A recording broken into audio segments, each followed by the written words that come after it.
to order. Mr. Treasurer, please call the roll. President Adair, Present. Ms. Beckerly, Present.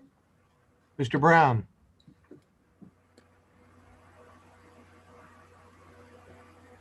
I'm here. Mr. Cole, Present.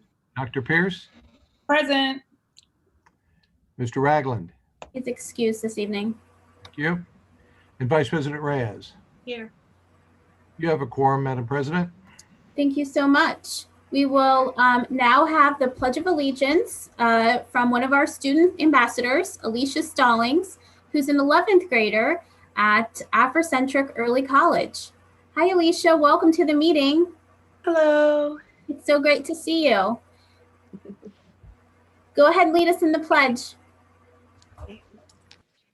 I pledge allegiance to the flag of the United States of America and to the republic for which it stands, one nation, under God, indivisible, with liberty and justice for all. Thank you so much, Alicia, and especially for joining us on a snow day. All right, board members, in front of you, you have your agendas. We have no board recognition. We do have one public comment. We have a report from our superintendent and internal auditor this evening. No report expected from our treasurer. We do have one item in board matters, and then of course our consent agenda. We will have board announcements, and we will have a short executive session this evening, followed by adjournment. Is there a motion to approve the agenda? I motion to approve the agenda for this evening's meeting. Second. Thank you. Any questions, comments, concerns, additions?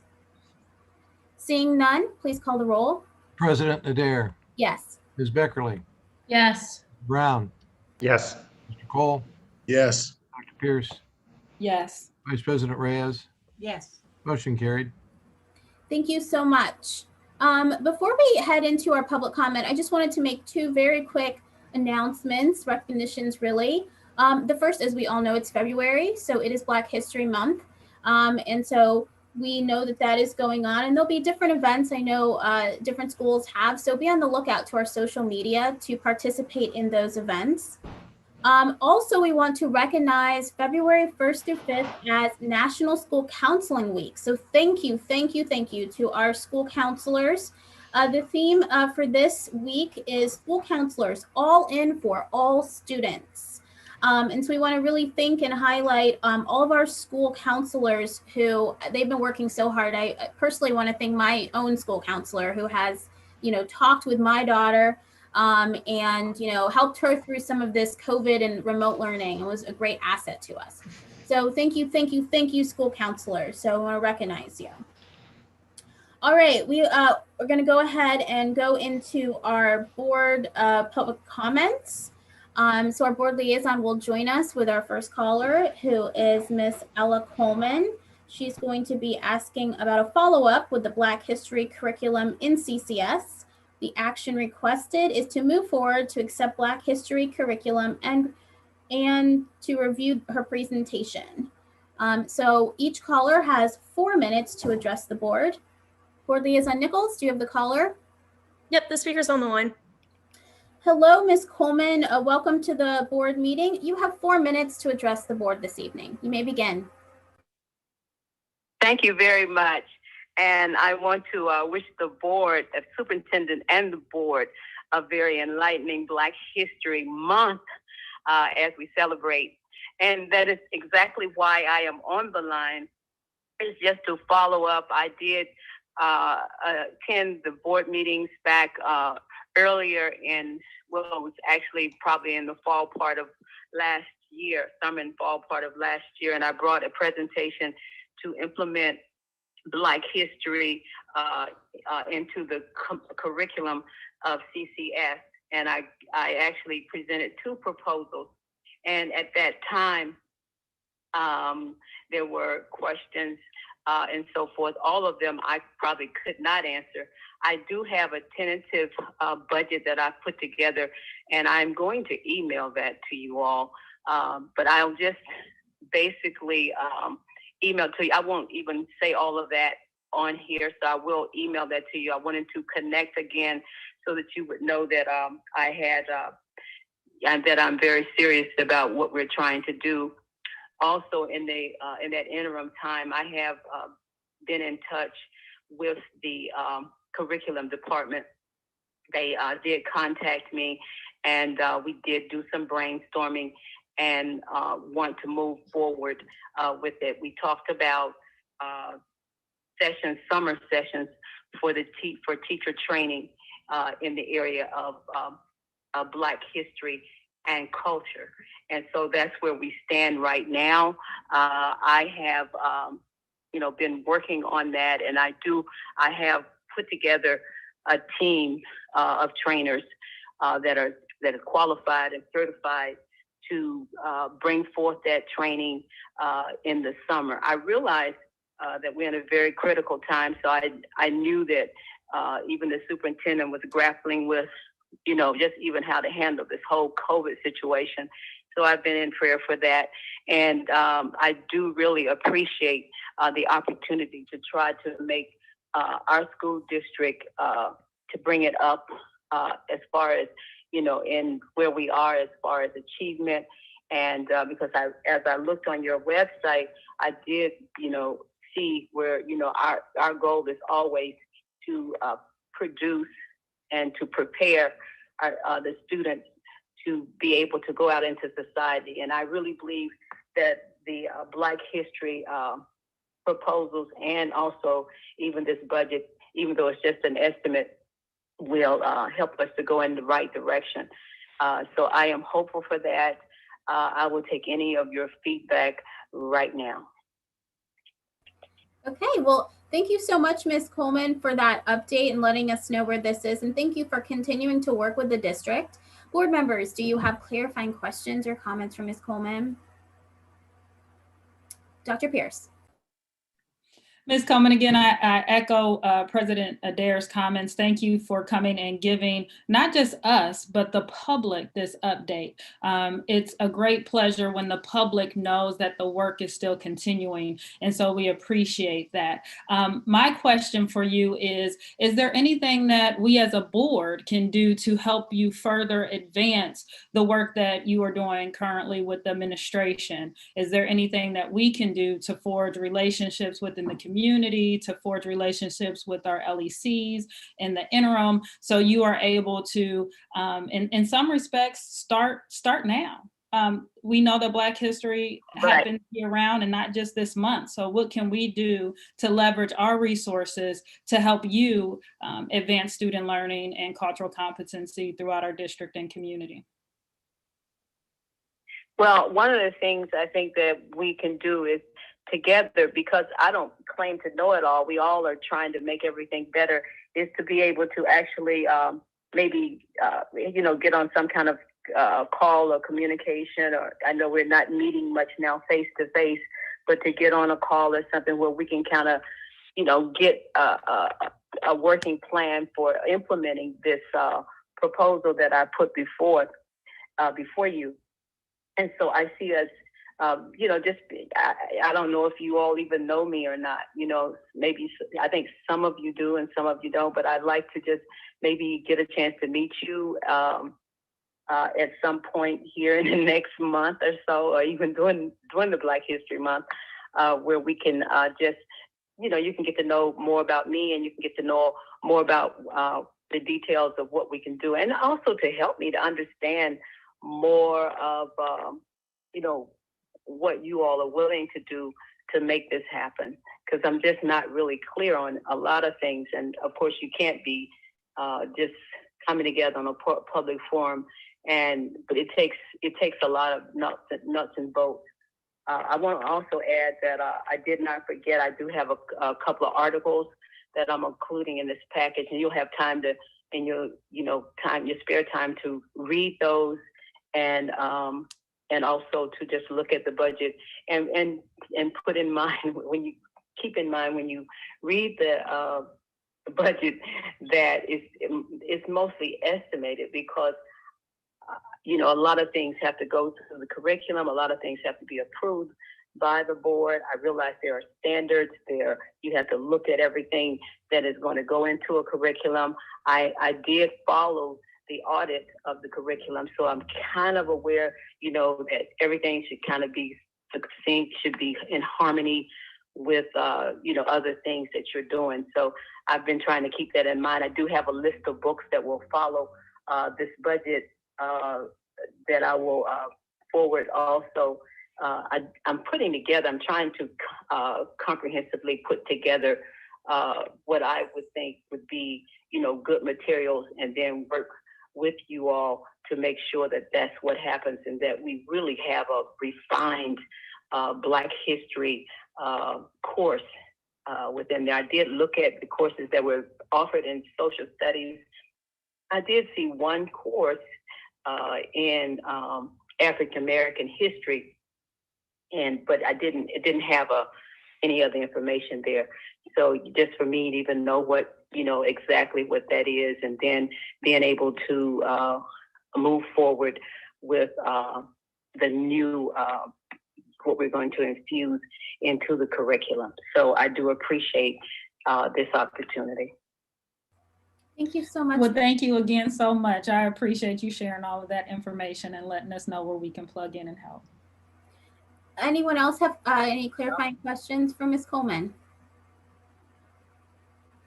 Perhaps Dr. Pierce, as lead of the academic committee, this might be something that the committee would like to take up after the curriculum team has looked at it. Maybe Ms. Coleman might be interested in joining that committee at some point.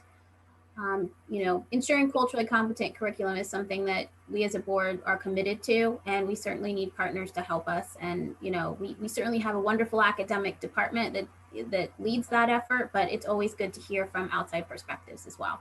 So thank you, Ms. Coleman, for being a very active and engaged community member and ensuring that, our students are getting the best education possible. We appreciate you. Thank you so much. All right, we will now move on to the superintendent's reports. Madam Superintendent, I will turn it over to you.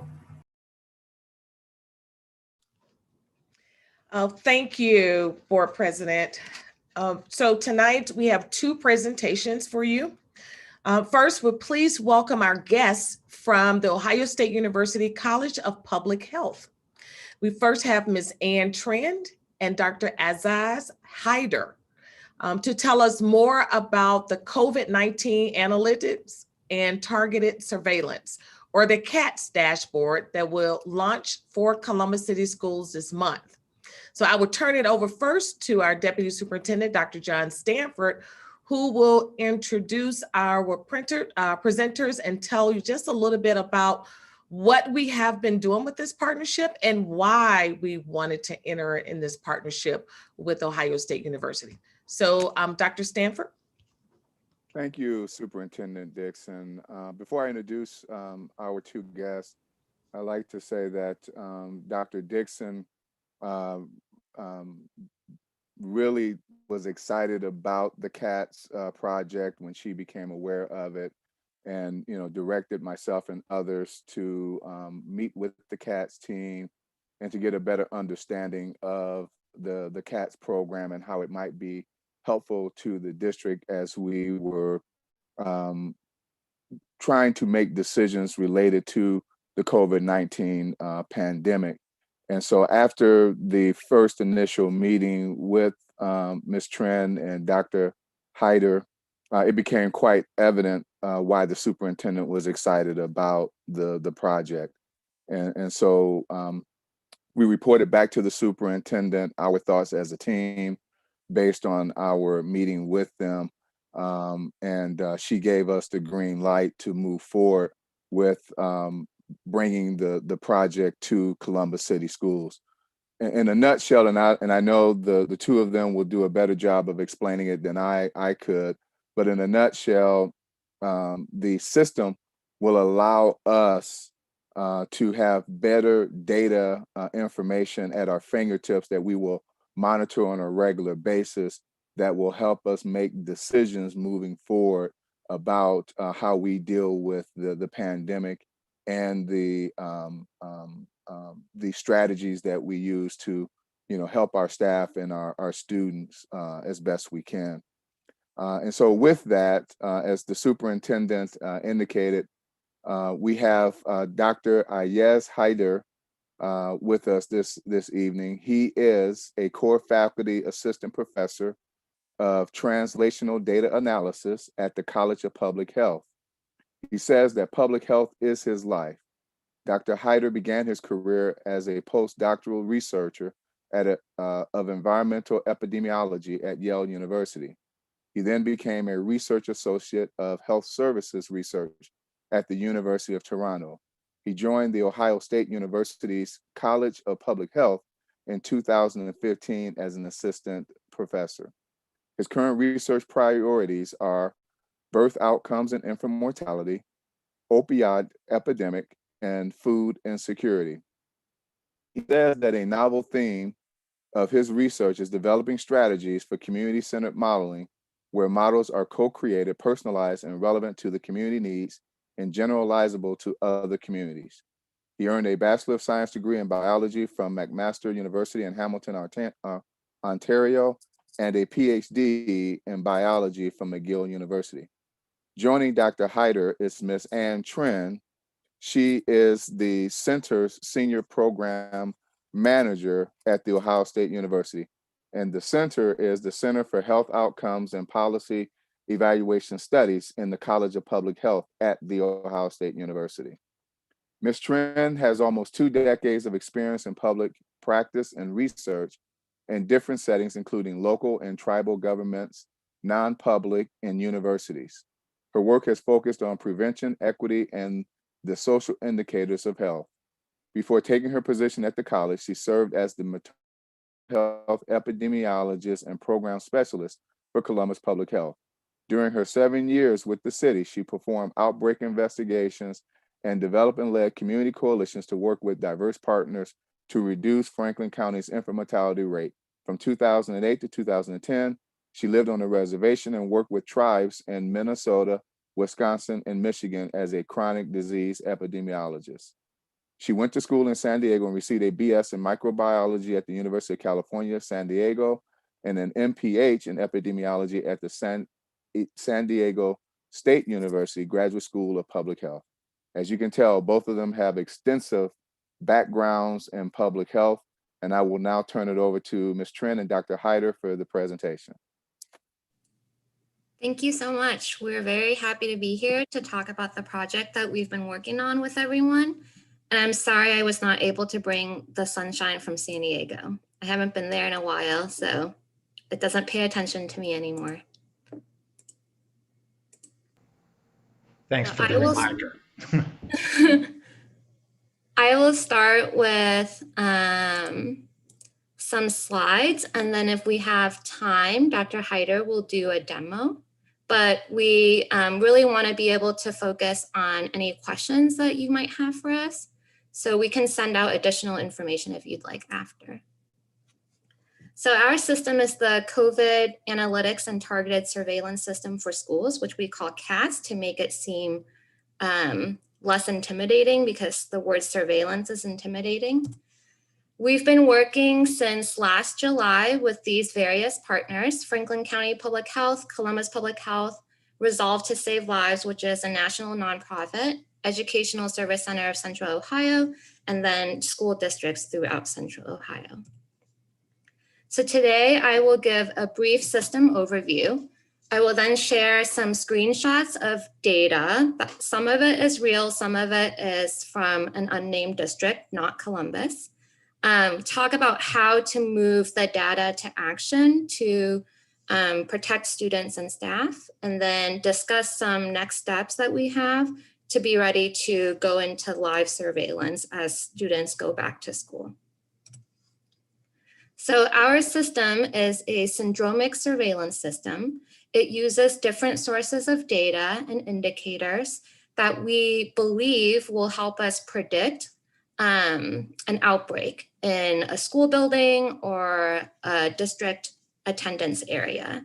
And what we're focused on is different but connected to what public health is doing. So we try to prevent clusters of COVID or outbreaks of COVID. And then when cases are confirmed or identified, public health is the authority that will do investigation and help with case management. So those two things are related, but they are separate from each other. The primary sources of data for our surveillance system come from the Ohio Disease Reporting System, which we pull live. And then the rest of the school-based indicators, which are student absences, student nurse visits for influenza-like or COVID-like illness, and then staff absences due to illness, all that is coming from your district directly. Here are figures from the secure dashboard. So we have two primary data products. One is a secure dashboard where people need a password and an account to log in to see. And then the other is public facing, the latter being something that we provide to continue to inform community members and stakeholders about what's happening with the pandemic. So this comes from the secure dashboard. You can see that there are different geographic levels of data. We start with the state of Ohio as a whole, and then we can zoom into different counties. Within counties, we can zoom into different school district attendance boundaries, and then within those boundaries, we can also see different census tracts. So this type of information helps us answer the question, what do case rates look like in Ohio, in the county, and around our district? Another helpful visualization is this one here. This is the epidemic curve for different school districts. And we have Franklin County and Ohio as references. You can also compare yourself to other districts. So Columbus is in this light brown line. So we know that not everyone is wanting to look at a bunch of different indicators at one time. And honestly, all of that can be really overwhelming and your brain doesn't really know what to make of it. So this is a summary data table of the primary indicators. And the zeros here are there because we don't have live data from Columbus yet, given that you're only back in school for a few days. So this is a quick summary of all of the indicators, and it will give you a snapshot of what's happening in the district. You can see if certain thresholds are exceeded or not exceeded. And those thresholds are set by Dr. Hyder and I and our programmers, as well as epidemiologists from the health departments and your staff. So that is a conversation that we still need to have. And we make sure that the thresholds are appropriate for your equity concerns, as well as your capacity when it comes to staff and other considerations. This is actually real data for the Columbus City School District attendance boundary, and it has counts of COVID cases for every adult and child living within your district attendance boundary by date. So this is something that, is surpassing the threshold. So you can see here, the red dots represent data that are above a predetermined threshold, which is this dashed line. And this threshold is set based on the expected number of cases for the geography. And it uses data from March when the pandemic was relatively under control in central Ohio. Now, I'd like to note that this is not Columbus City school data, these next few slides. This is an example of a similar type of chart, and it has daily nurse visits for influenza-like or COVID-like symptoms, and it's represented as a rate per 1,000 students. This indicator for this school is good because it's not surpassing the threshold, which is this dashed line up here. So again, this is an example of student absences. It's presented similarly. This one is surpassing a threshold. And then finally, staff absences due to illness. This one is below a threshold. So what are thresholds used for?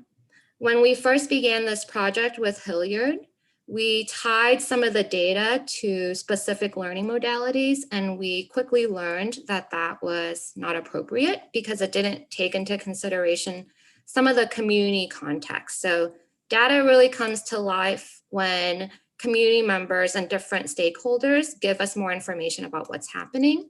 So now we use the thresholds as a guideline for data interpretation and something that informs the necessity for a deeper data dive or data review.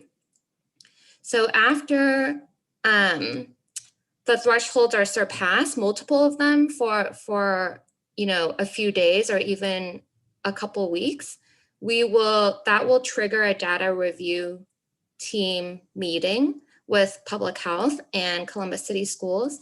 And then we can all work together to understand the data better and support each other in making data-informed decisions. So that's what I'm sorry, I just went over that and got ahead of myself. But basically, our goal is to provide a snapshot for you with all of those indicators. And then since the system is tracking those thresholds when they are surpassed, you will get an alert from me. And then if something is concerning, we can get together with the larger team and review the information and then make decisions moving forward. So OSU is here to support any additional analyses that need to happen, as well as helping to craft any public health messaging that your communications office wants to put out that is data informed. So right now, the system is live. We are just waiting to get a couple weeks of data. And then once those data stabilize, the surveillance team that Dr. Stanford has helped us set up will begin active monitoring of the dashboard. And then after that, we will follow the data review guidelines with Columbus Public Health and then start live surveillance.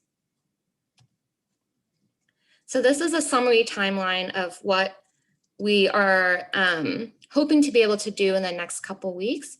And again, we do the 2 weeks of waiting with every district, and that's just so the data can stabilize and we can have a better understanding of what's happening. So we hope to begin active surveillance with your surveillance team starting Monday, February 15th.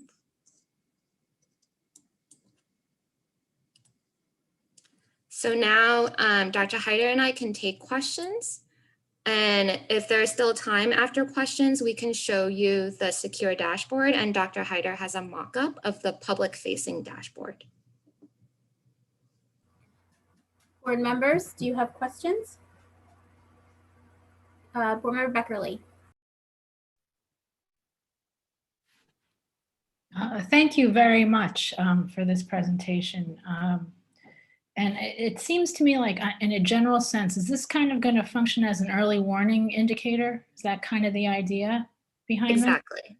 Mm-hmm. And the science behind it is based on influenza surveillance that the US and other countries have done for a really long time. And so the first thing quick question, this is just sort of a geeky question, but the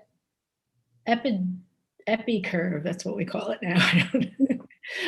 Zip, when you showed it for Columbus, was that just doing our zip codes or our boundaries actually?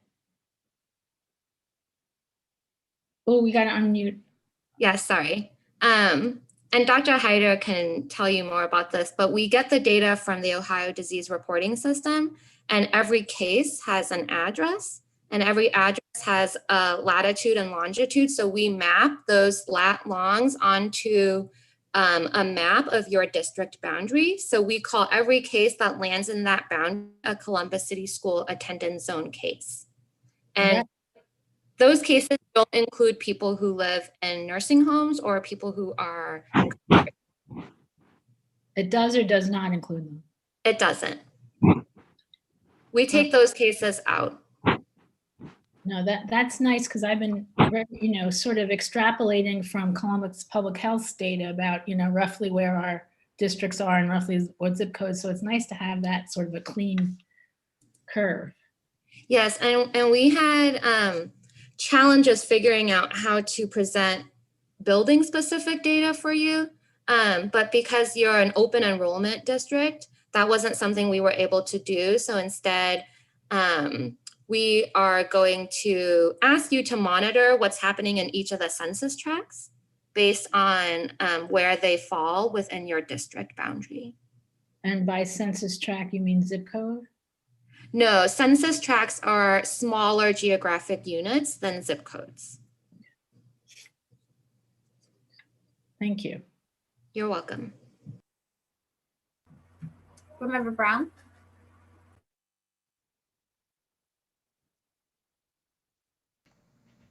Thank you. Thank you for the presentation and thanks for the work that you're doing. Just have a few questions. I appreciate this approach and I think it's going to be helpful for us. But first question, I guess, is all of this is premised upon your getting reliable or accurate data from us and from the other school districts who are participating. How do you know that the data is accurate? Have you been able to do any testing to determine that? Yeah, I can maybe speak a little bit to that. So of the various data sources we're getting, the COVID-19 case data that's used to calculate the epi curve for City of Columbus is coming from the Ohio Department of Health, where they check that, they double check it, they triple check it. Columbus Public Health enters that data. And so, we're pretty confident about those data. Then the other three pieces of information are coming from the staff absence, the staff absence reporting system, SEMS, I believe it's called in Columbus City Schools. And then the Infinite Campus for the student absence data. And then I believe you use Infinite Campus also for your the health visit data for the students. So we've been working with the lead people at CCF for each of those data sets since I would say early December, I would say, to understand that data, to make sure we understand the variables, understand the lags, the reporting lags, how quickly things change up and down, to make sure that when we ingest it and when we average it and look at a moving average, we're able to account for some of those biases. The other thing is that there is no perfect indicator for an outbreak, and CATS is really about integrating different signals from different data that have their own biases. But collectively, when multiple indicators are, throwing up alarms, that's when you can be even more confident that it's time for action, or it's time for a deeper dive into the data to figure out exactly what's going on and then respond. This is a bit more detailed than maybe is needed, but the statistical methods that we're using for surveillance themselves also account for bias in the signal. So it uses a moving average, but then it also accounts for differences between 1 year over another year. And we've used historical data from Columbus City Schools to look at some of the thresholds as well. So we've done a number of those things to make sure that, because it matters. I mean, this is really important stuff, and the decisions based on it are affect just so many children, so many families, that it's important for us to get it right. Do you have yet enough data in the past where you've measured, what you're predicting against the reality of what happens, for that to factor into your thoughts that this is reliable? I don't know We've how never much past had- data that you've Sure. looked at. Yeah, so in terms of COVID case data, it's a pandemic, so we have no idea what the past, we're comparing it against. Myself and others, we have been part of a surveillance team that has been assisting the Ohio Department of Health since April.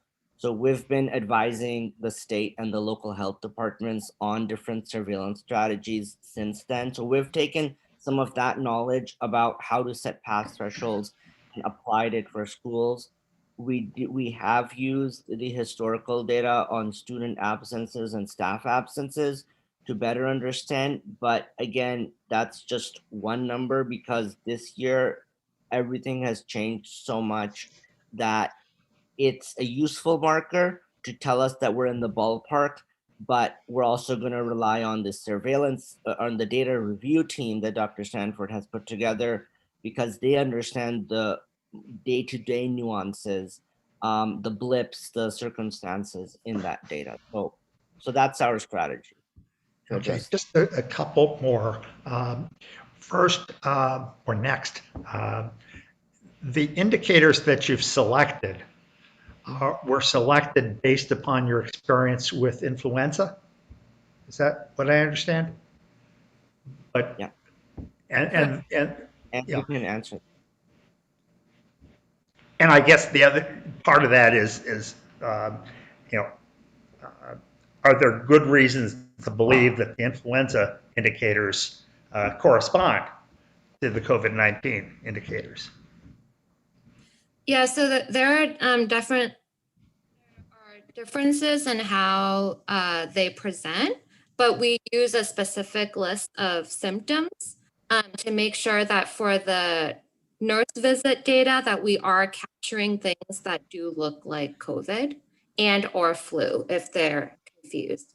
And like Dr. Hyder was saying, this is like the first time that anyone is dealing with this. So we're using the influenza information as a foundation for how to move forward. And our belief is any data is better than no data. So that's why we moved away from connecting the data to set learning modalities, which we did do in the beginning with Hilliard. We said, if these things look like this, you're in remote. And that, because the pandemic was changing so quickly, some of what we thought was normal and safe quickly became not normal. So I remember a day last year when I thought a case rate higher than 100 was like very alarming. And now like 700 looks good. So the system has needed to adapt to what we get used to as well. Yeah. Thank you. And one thing, yes. One Please thing go just ahead. to add is that, just one thing to add is that, like Anne said, this is a pandemic, and so we have some confidence that school absenteeism in the literature that's been used for flu surveillance in schools, is a useful measure. The other thing we've done is that we've actually been working with several school districts to help them code their data better. So when a student comes in with certain absences for reasons, we've asked them to code, and they've been very willing because there's nothing out there, right? In August, when we started this, there was no guidance from ODH or ODE on how to do this, right? There was nothing from the CDC back then either. So now there have been some guidance, but when we were working with this, we had to come up with some specific codes that could be used, and now several districts are using them. So that gives us an additional confidence that, as we work with Dr. Klein and Dr. King and others within the Columbus City School District, they're going to be using those codes, and we're going to get better quality information. Okay. And finally, I just wanted to ask a little bit about the, what's going to be available online for us to see the data, and even more important, Right. the interpretation of the data. Is that going to appear online with the raw data, or is it something we're going to have to figure out some other way? So we've approached that that issue in a number of different ways. The first thing we're doing is if we have time, we can show you what the mockup will look like for the public-facing dashboard, and we're hoping that you'll give us some feedback, whether now or later, that we can incorporate before it goes live. The other thing is that we've set up a data review team and a surveillance team consisting of multiple perspectives within CCS who are going to be able to talk about the interpretation of those different data. And those teams include Columbus Public Health epidemiologists, along with myself and from the CATS team. So they're going to be doing that interpretation together with us, like I said, of the multiple indicators simultaneously. And we also have an explainer video that we've created for parents that they can view it to get a better understanding of what the different lines, the numbers, the axes mean in the public-facing dashboard. And so, and then the last thing we're doing is that we're also providing translation in the 5 languages that CCS offers on its website for the public-facing dashboard as well, because that is equity is a core public health value. And so we're going to have that on day one, it's not an afterthought for us at all. Great. I appreciate all of that. I'm a fan of evidence-based decisions, and this certainly will provide us some good data to rely on instead of just guessing. And I'm also hopeful, knowing what the public can do with numbers, with evidence, with all of this kind of data, and get it wrong. I'm hopeful that we'll have good interpretation there for them. Thank you. Thank you, Board Member Brown. Up next is Vice President Reyes. Thank you for the presentation. Very interesting that we're utilizing this data set. And Board Member Brown asked several of the questions. Actually, you answered a lot of my questions in your explanations of his questions. But when you talked about data sets, zip codes and addresses, well, as we know, some of our staff may live outside of our district outline. So how will we be attributing their entry of COVID when they're outside our district? I can cover that. So we're hoping, in the map that we have of Franklin County, there are census tracts of areas around the county as well. So that can contribute to our understanding of what's happening in different neighborhoods that your staff might be coming from. And then to make up for that lack of information for staff who don't live within the city boundaries, we're hoping that the absences indicator for illness can give us that early warning. And when you get those indicators, are we comparing our school data with the general data that's reported to the public, that the governor uses and some of the other officials use to say this is going on in the, Franklin County? Will that be in comparison when we're looking at that data? Yeah, so the dashboard itself doesn't make any direct comparisons, but we host bi-weekly surveillance calls that every district that is participating in CATS can drop into. They are Fridays at 2 p.m. And that's where we really ask questions about what's happening within the county and within Ohio in general. So we talk about positivity rate, we talk about different events that might affect rates going up. So, and public health is there too. So that's where we hope we can get into some of those issues. Yeah, thank you. Thank you, Vice President Reyes. Next, Dr. Pierce. Thank you so much for your presentation. I appreciate it. I have a number of questions that kind of get at how the system will operate. So my first questions relate to data and data retention.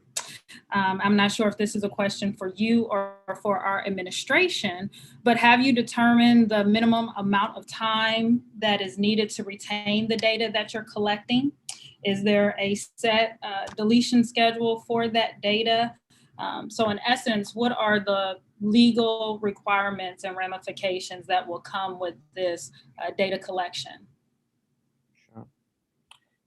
So I'll start off by saying that this project has a number of legal agreements that govern what's done with the data, where it's stored, how securely it's stored, what data elements are transferred.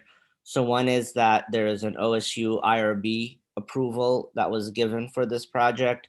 We also have a signed data use agreement between Ohio State University and Columbus Public Health, Ohio State University and Franklin County Public Health, and Ohio State University and Ohio Department of Health that governs the COVID data. And then the school data, those are also governed by those agreements. So that lays out some of that. In addition, this project is in service of public health and school districts.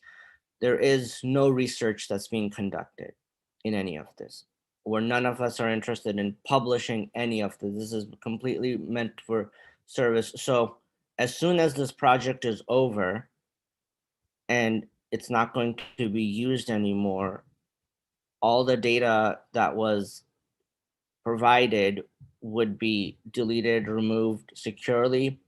All of our infrastructure is stored on the Ohio Supercomputing Center, which is a consortium of computer cyber infrastructure that drives a lot of different platforms and other things in the state of Ohio. And so that has the highest level of security, and where, we follow their guidelines as well for data deleting data and making sure that it's securely deleted, and that only the servers that have the highest level of security are able to retain the data on student absences and nurse visits and other things. So thank you for that, because that question really gets at the fact that we need to, as a board, I would like to understand what that data retention is for this particular data. And if that includes the board taking action to add this data to our retention schedule. Just because we're dealing again with the national pandemic, the data also, it sounds like it's open to the public. So that's why I have this heightened concern around how we're keeping and collecting this data. Because it's open to the public and multiple institutions, who's centralizing and controlling the data? Who's distributing the data? Right. So I will clarify that in the public-facing dashboard, it is aggregated data that is shown. Right. And so the line level data, individual level data is held in the highest level of security, and it is controlled access by myself and other multiple layers of security. So that is in a secure manner. Anything that is publicly available is always aggregated and always follows ODH reporting guidelines for small numbers. And we don't even show the census tract data in a public. It's always district level, or in the case of CCS, it'll be region level data. The data use agreement specifies that Ohio State University is in charge of preserving that data and keeping it secure and controlling the access to it.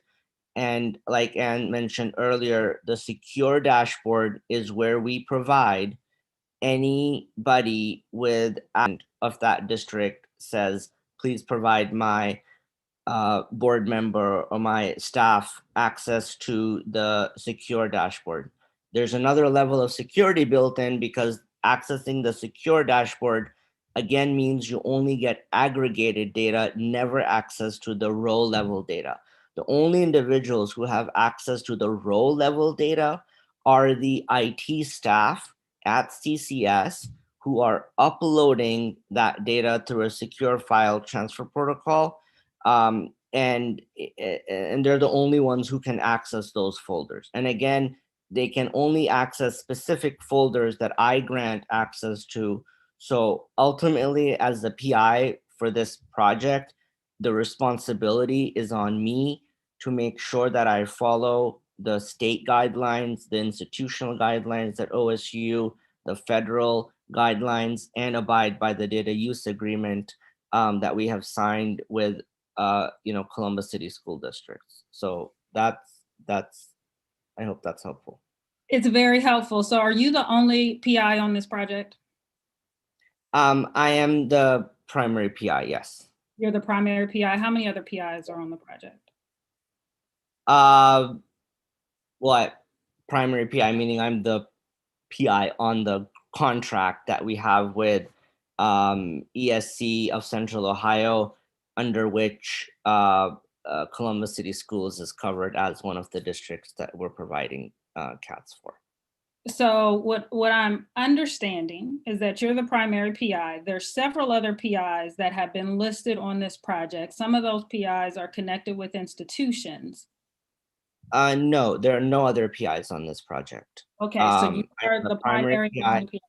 Yes, I'm the only primary PI. The only institutions who have access to the data. So for other districts, for example, they have ITCs like Meta Solutions who work with them. And so they have access to their EMIS systems and they will, they're transferring the data on behalf of them.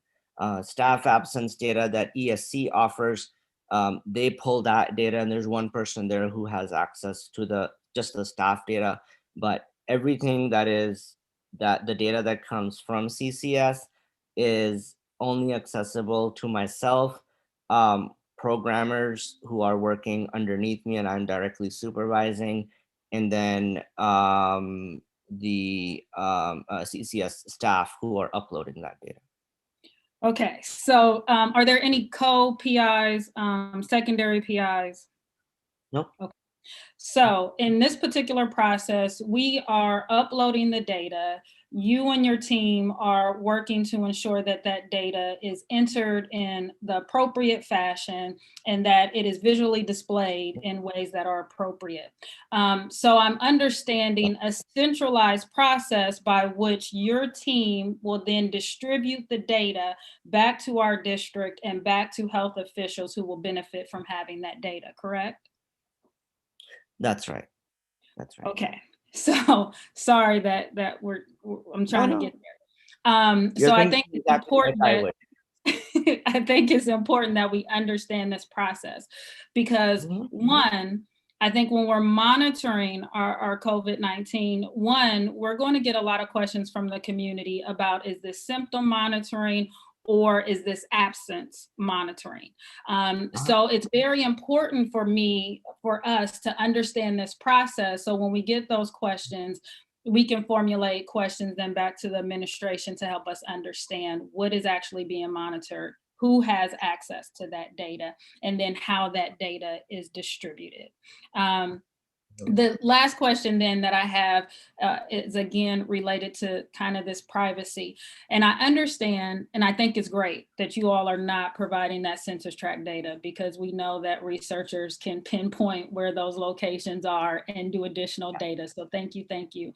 I mean, additional research. So thank you for not providing that census tract data publicly. But are there recommendations that you would have for us as a district in terms of notifying our parents that this project is going on? Are there forms that they should be signing? I think about the IRB process in which you're normally given a piece of paper where you consent to be a part of the project. Are you recommending that our families, that our staff consent to be a part of this, or has the district kind of given this blanket consent?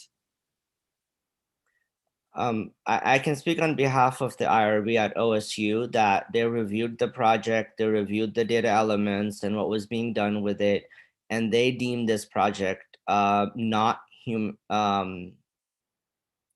they deemed this project IRB exempt because it's a service, it's like a quality improvement project in that sense. So under that, they provided us a letter saying that it's exempt. I think I will defer the question about who has whether consent is needed from Columbus City School parents. I believe these are absence data that are reported to the state. They're reported, aggregated up and reported.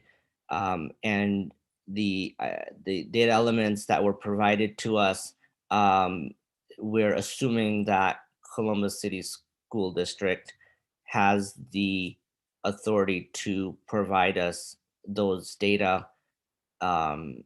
They would be considered, some of it would be considered personal information, but they are still being housed in servers following protocols that are meant for PII, personal identifiable information. So those procedures are being followed. Yeah.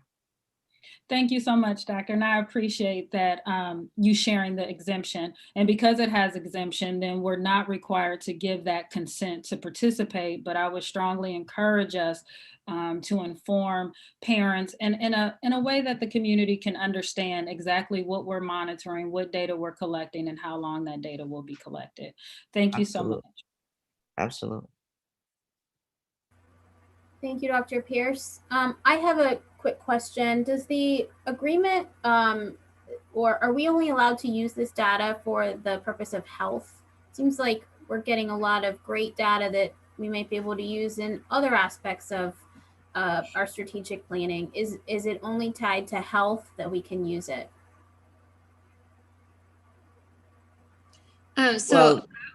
For us, we can only use it for predetermined purposes that we applied for.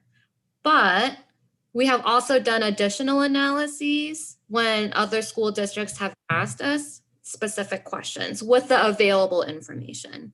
And then just looking forward, because I'm prevention oriented, of course, it's my dream to continue this work with all school districts. So going beyond infectious diseases and talking about social emotional indicators and giving you visualizations of what's happening. So I'm already thinking about those things, but right now we don't have the permission to do that.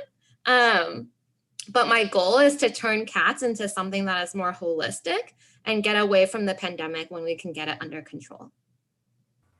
Right. And one of the things that we're, some of the fields that we're capturing are things like whether students are on a free meal plan, whether they have an IEP or not, their race and ethnicity. And so what that allows us to do is to provide aggregated, data that can be where you can look for whether there are trends in quarantine patterns by certain for certain vulnerable populations, and then alert you to those, and so that there can be action on those. So we're coming at this from very much a public health and a holistic perspective and a systems level perspective. And right now the focus is really on COVID-19, but it doesn't mean that the infrastructure that's been built up cannot be extended to other issues if that is something the board would like to think about afterwards. Thank you for that. Are there additional questions from the board? Looks like none. I will turn it back to you, Superintendent. Okay, so thank you so much for this presentation, and we will follow up board with our next steps when we will start with the implementation. So thank you so much. Thank you so much. Now I would like to welcome our Executive Director of Teaching and Learning, Ms. Elise Clark, to provide a brief update on the district's response to the findings in the curriculum management audit that was conducted by Phi Delta Kappa last school year. The findings and recommendations provided by PDK continue to be an important factors in the ongoing work of our academic services team as we work to implement solutions and strategies to address the identified issues. So I'll turn it over to Ms. Clark to start the presentation.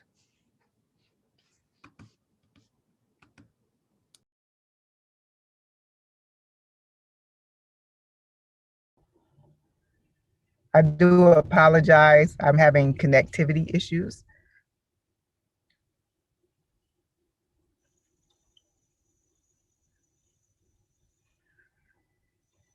I'm not sure if my stream is coming in clearly. I do apologize. Can you hear me? Okay, good. I apologize. I'm going to share this evening. I do apologize. I don't normally have these issues, but tonight I am.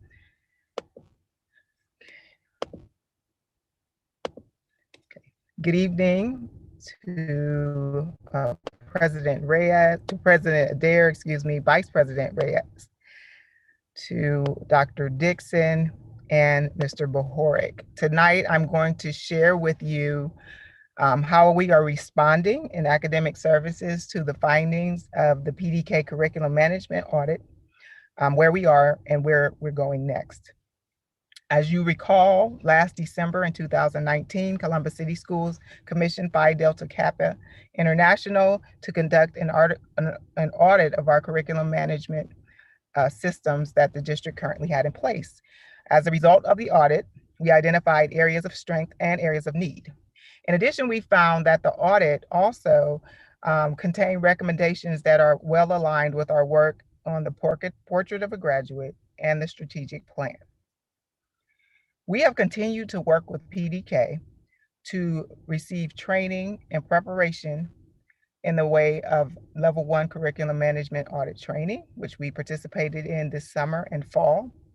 Curriculum management planning, which our cross-departmental teams participated in this past December.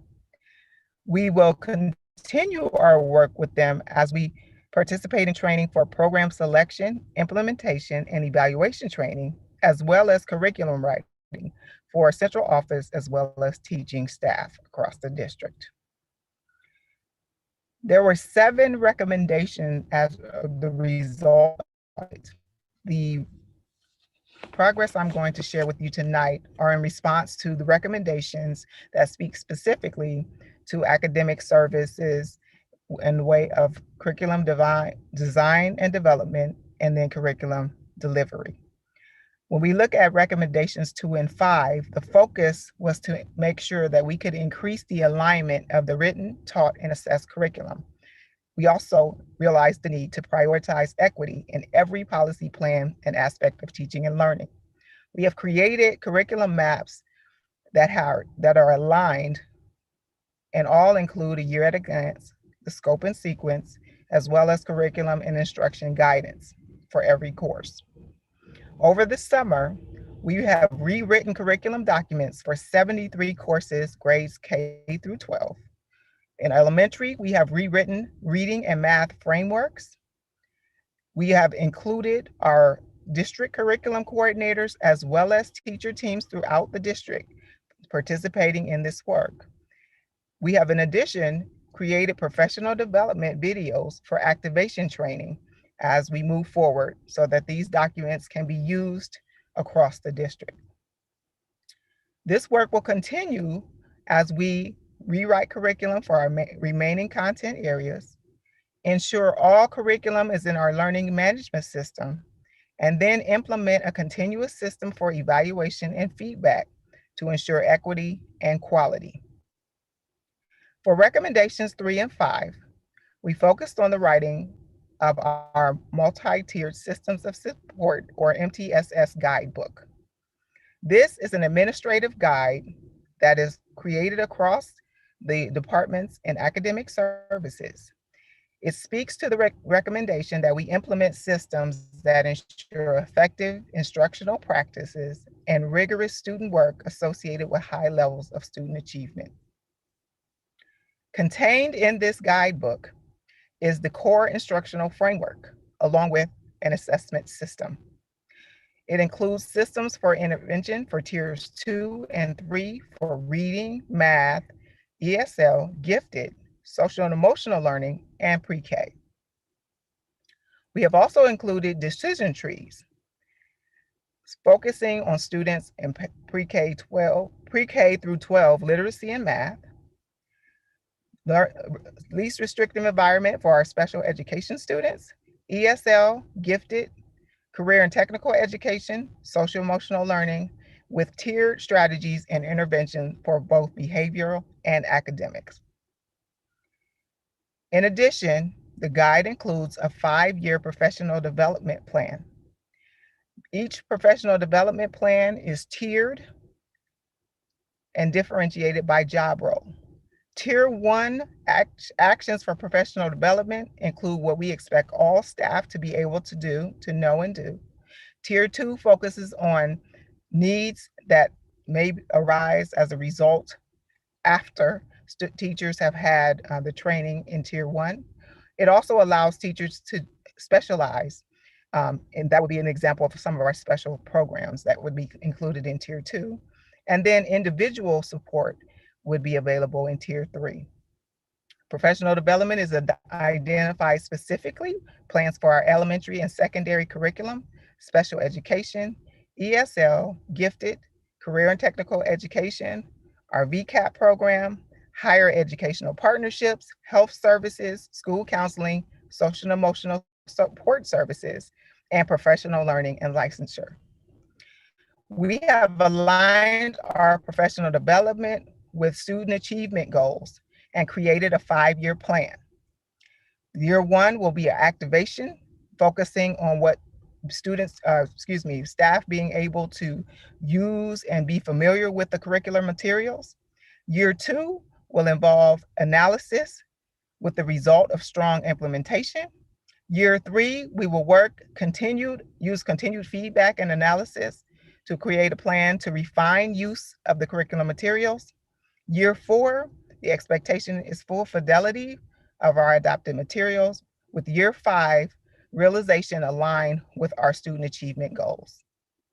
In addition, due to our newest system with remote instruction, we saw a need where we actually saw an opportunity to provide more digital products along with some of our new adoptive curriculum materials. We learned many lessons, and as a result, we are in the process of building an additional department in academic services focusing on learning technology. We realized there was a need to dedicate our talent and resources to this work. And at this time, we are in the process of hiring a director so that we may build this department to be able to support all of our staff, students, and parents as we move forward with a model of blended learning so that staff can use technology to enhance learning experiences for our students and can provide continued support to our students and families. As we look forward, we will continue development of the curriculum management plan. This is, again, cross-departmental work, including our departments in academic services, transformation, accountability, and testing. This work will be completed, and this management plan is to be implemented during the 2021-22 school year. The management plan will include clear expectations of what we expect students to learn, how we will monitor and the delivery of instruction, and using curriculum that is aligned to expectations for student achievement and growth. We will continue to monitor the impact of instruction, and this will be included in the plan, and we will modify instructional plans and our curriculum based on feedback and evaluation. At this time, if there are any questions, I will take those. Board Member Beckerly. Thank you so much for this presentation. At first, I want to say I am thrilled about the learning technology, I guess adjustment based on the experience of COVID. I think that's just terrific. I think that's, when we get really good at integrating technology into our instruction, that's when we can really make some serious progress in closing the equity gap. So the fact that you're treating that as a separate area to sort of explore and figure out and be intentional about, I think is really forward thinking, and that's terrific. The question I have, and it's probably more of a, I don't know that you can answer it right now, but what I'm thinking about is that while we desperately needed, and this is a wonderful thing to have the curriculum spelled out and with clarity, and I love MTSS, I think that's exactly the right way to approach it. I'm wondering with, I guess I'm fearful that, or somehow I want to make sure that the how is still going to be informed by, inquiry-based instruction and project-based learning and interdisciplinary stuff, and that might not really be appropriate to this discussion. Maybe that's another topic for another day, but I just want to, I want to put a pin in it, maybe, that we make sure that we're using, state-of-the-art practices too, because I think one of the things that struck me the most from the PDK audit was there was too much sage on the stage type classrooms.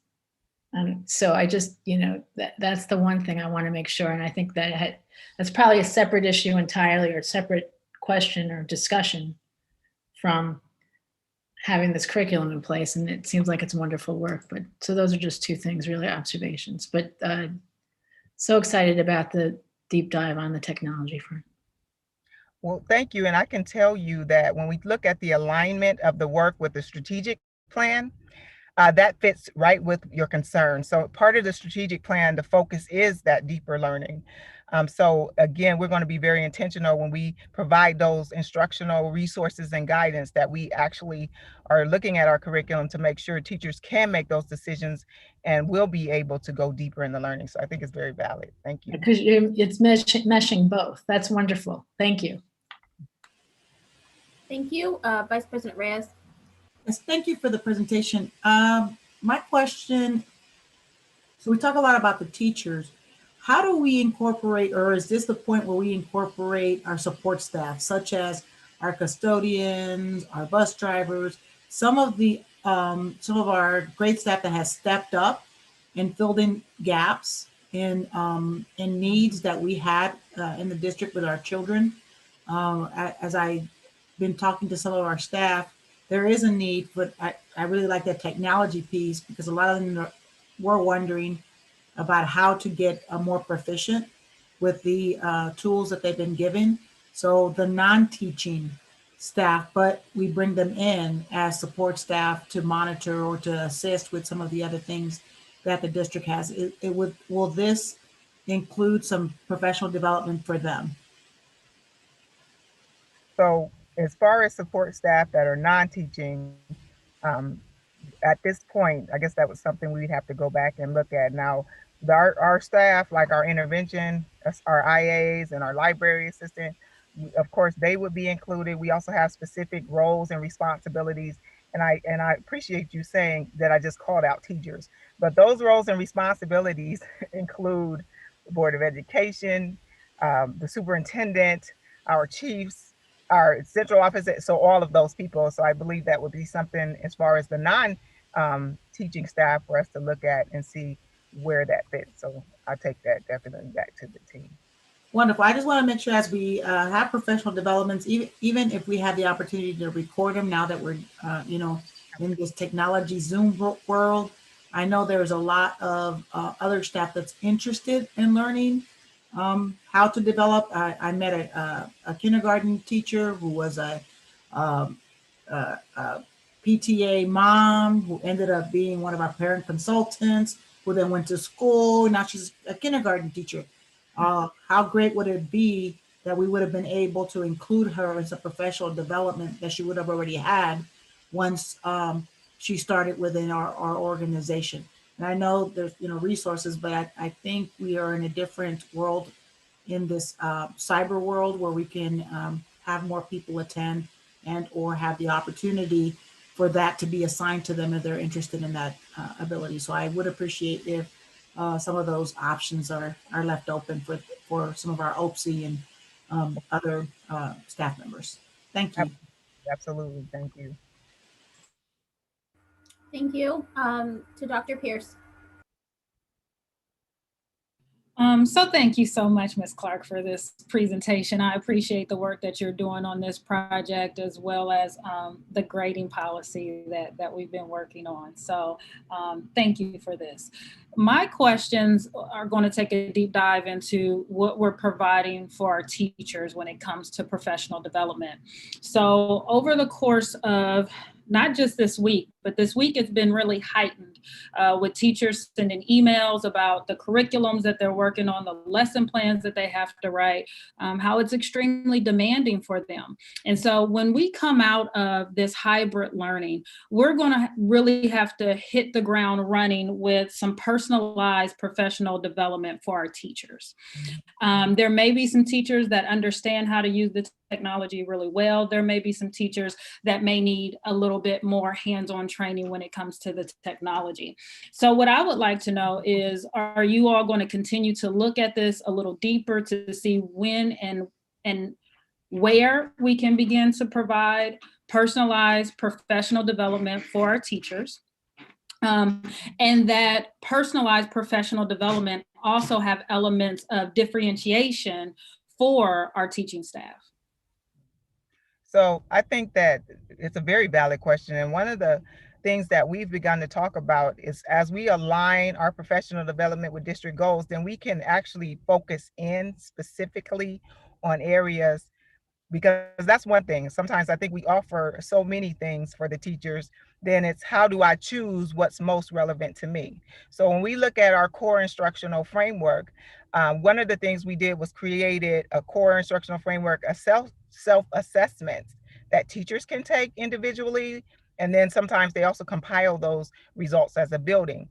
And the focus for that moving forward is for teachers to be able to identify, this is my self-assessment of where I am with regard to instructional expectations, and I would be able to choose. So definitely, I would be able to choose moving forward what areas I'm going to work on moving forward. And I think that's important. I think this year, to be quite honest, with everything that was rolled out, it was a tremendous lift. And we asked teachers to do that, to teach in an online environment. So one of the things, we'll offer several things throughout the summer, but we do want to get focused specifically first and foremost on core instruction and allowing teachers to be able to identify for themselves which areas that they want to identify as areas of refinement, and then be able to develop a pathway. And speaking to your question, as well as Vice President Reyes, that on-demand PD as well, because sometimes there's only so much you can do on district PD days, but you need to be able to access them on your own as well. So definitely that's the thing, and we're going to have to just be more strategic about choosing what are our most critical areas so that we don't overwhelm teaching staff. I appreciate that. So then my next question relates to our substitutes. We know that at this time, we're leaning in. We're bringing people into the classroom that can help us when we have those teacher absences. So are we going to include our substitutes in this professional development? Are we going to have a culture of collaboration that also invites our partners that are working at our LECs? And because I hope those elements stay with us in terms of our LECs and what we're doing with local nonprofits and businesses to advance student learning outside of the walls of our buildings. So what we have done in a spirit of collaboration, actually, we've already worked with human resources. One of our first Canvas PD courses is actually a substitute course. And so it focuses on, it's actually something that one of the first things the team built. So that was very exciting. And it focuses specifically on being a substitute in CCS, giving them some of those things and those resources, them even understanding our MTSS. So that work is beginning. And one of our big projects with this new learning technology is to get Canvas up and rolling, because that's going to be the game changer, if you will, for us. And we will continue that type of collaboration. So that's where we are now, and we'll move forward with that. Any regards, any work towards our partners? Again, our LECs, our partners that are collaborating with us currently and in the future, being included in this? We haven't included a course for them yet. Of course, there's some work being done with them in terms of preparing them to help support us with the move we have towards getting these seniors across the stage, but that'll definitely be something that we'll bring back to the table. Absolutely. Well, maybe that's something we can do with the academic committee again, to look at how we can get some opportunities for professional development for our partners. And then my last question relates to coaching. Again, as we have adapted and adjusted to COVID-19, the opportunities to coach and to mentor up and coming teachers that are interested in becoming principals, or early teachers that are seen where they need additional guidance from a more seasoned veteran in the field. What are we doing in regards to expand those coaching opportunities beyond the normal teacher evaluation from the principal or the administrator to the staff, but really coaching on a peer-to-peer basis, as well as a supervisor to colleague basis? So what we have in terms of teachers, we have the part which is ongoing for teachers. Some of these things we're in conversation about, if you will. Some of the things Dr. Breeden has prioritized.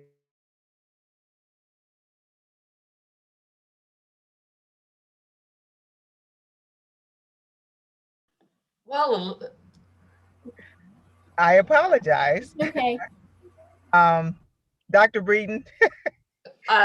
Since you're having a little technical difficulty, I want to say, as you were talking, Dr. Pierce, you are singing from my songbook. I come from many years of experience in Fairfax County, where I oversaw the induction program. We worked with the New Teacher Center out in California.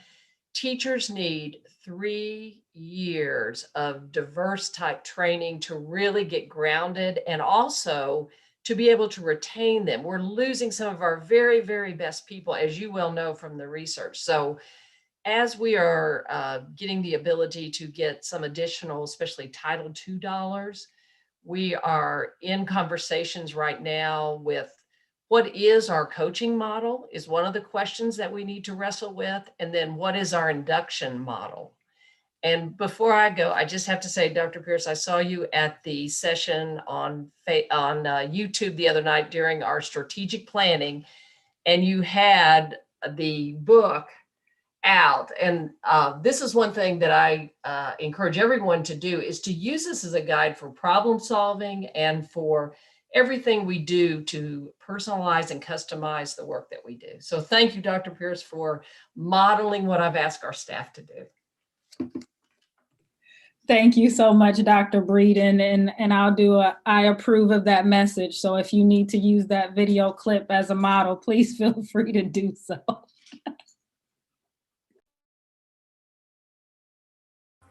Thank you, Dr. Pierce. Additional questions? Dr. Dixon? Okay, thank you, Ms. Clark. And I just want to remind the board again and the public the purpose of the curriculum audit. And so some of the questions that were asked tonight, they're very good questions, and I appreciate those questions being asked. but I want to remind us of what the purpose was of the audit, is to make sure that we had an aligned curriculum, right? That what we were teaching could be taught and tested, right? And we were finding that it was not.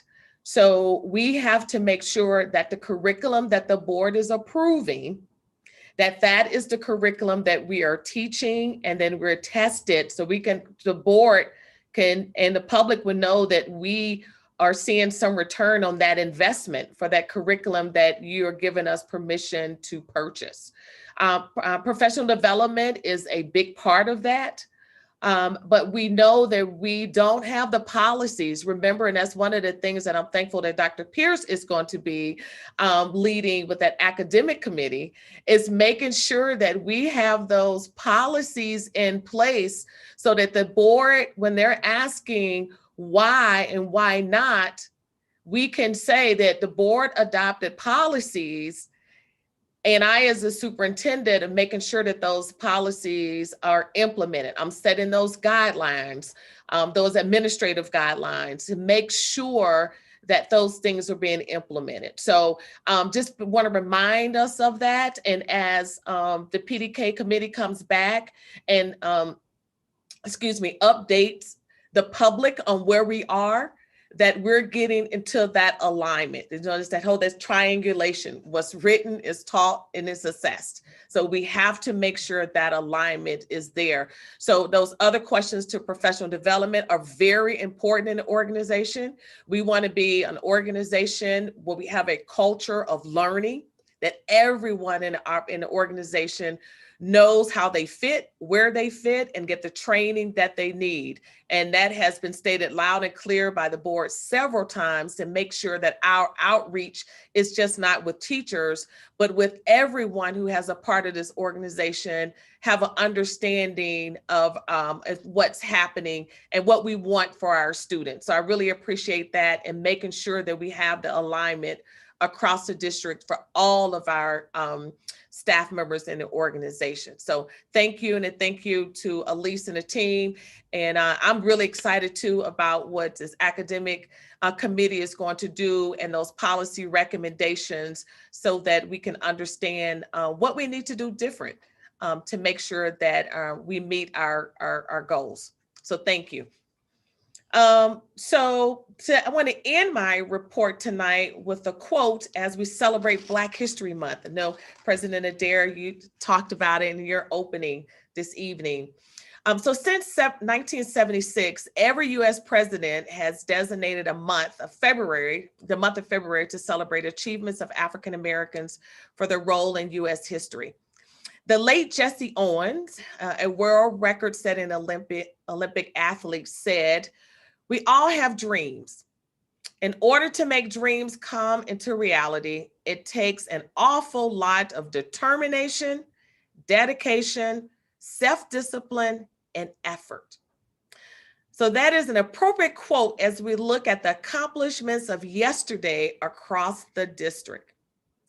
After nearly 11 months away from the classroom, we brought our youngest learners and other student groups back into our school buildings for the first time. There were some anxious moments and a sleepless night for me on Sunday. I worried that the winter storm would cancel the first day of school after almost a year. The ice and snow was yet another roadblock or condition, like the pandemic, over which we had no control, except we were determined. As many folks were sleeping, our transportation team traveled our bus routes and gave the all clear at 4 o'clock in the morning. 4 o'clock on Monday morning, that we could safely transport our students to our school buildings. Less than 2 hours later, I was at Freebus Avenue bus compound with Lois Carson and the other team members. So thank you, Lois. With bus drivers, sanitized buses, defrosted windows. These drivers began their morning pickup routes before daybreak. And remember, our bus drivers are our students' first teachers. So they had the opportunity to be greeted by all of our bus drivers. So like fleet service, the district operations teams work for hours on Sunday into Monday, clearing the driveways, sidewalks, and common areas outside our school buildings so it was free of snow and ice. Our teachers and staff welcome back students with open arms, just no hugging, the new normal. I visited several schools and could see the excitement and feel the enthusiasm. Our school buildings were filled with the sounds and actual noise we typically associate with the first day of school. I saw balloons, colorful decorations, and welcome back signs on doors and windows and outside fences. At Shady Lane, I had a chance to meet Daisy, a therapy dog in training who was there to greet students. I also saw a lot of masks on every little face in every school I visited. Some of our youngest learners took the mask as a way to show a little personality. Spider-Man was a popular mask choice no matter the school. So masks weren't the only new normal in our school buildings. Staff members were there to squirt hand sanitizers in each little hand as students entered the building. In the hallways and common areas, teachers and staff guided students to keep their distance. 6 feet of distance is now the new norm. Breakfast was served, and depending on the school, students ate their breakfast meal behind plastic at their desk or in the cafeteria, another new norm. Students sat 6 feet from their classmates and behind the plastic screens to learn. No matter the adjustments, our youngest learners need that in-person, face-to-face connection with their teachers. It allows them to build meaningful relationships that may not always be possible in a remote learning environment. On Monday, we showed the Columbus City Schools community we can safely have our students in their classrooms for in-person learning. Thanks to our district health services team and city health officials, we implemented all the health and safety protocols to hold in-person learning during a global pandemic. We did it. We showed our students what's possible with determination, dedication, self-discipline, and effort. So thank you again to those teachers, those principals, the area superintendents, food service staff, custodians, everyone who had a part in our opening day on Monday. Thank you, thank you. We also showed what's possible with determination when it comes to a vaccination plan for several thousands of our teachers and staff. As part of the Ohio Department of Health's phased rollout of the COVID-19 vaccine in our state, school teachers and staff are included in phase 1B of the plan. I'm happy to report that our district begins vaccination appointments tomorrow. In collaboration with Columbus Public Health, we were able to schedule appointments for more than 3,000 of our teachers and staff over the course of the next week. We expect to have additional appointments available for more teachers and staff to get their first dose of the vaccines next week. We gave priority to those employees who would be most directly working with students transitioning to blended learning. CCS staff will be receiving the Pfizer vaccine, which requires a second dose 21 days after the first. The vaccines will be administered in a drive-up clinic at the Celeste Center, excuse me.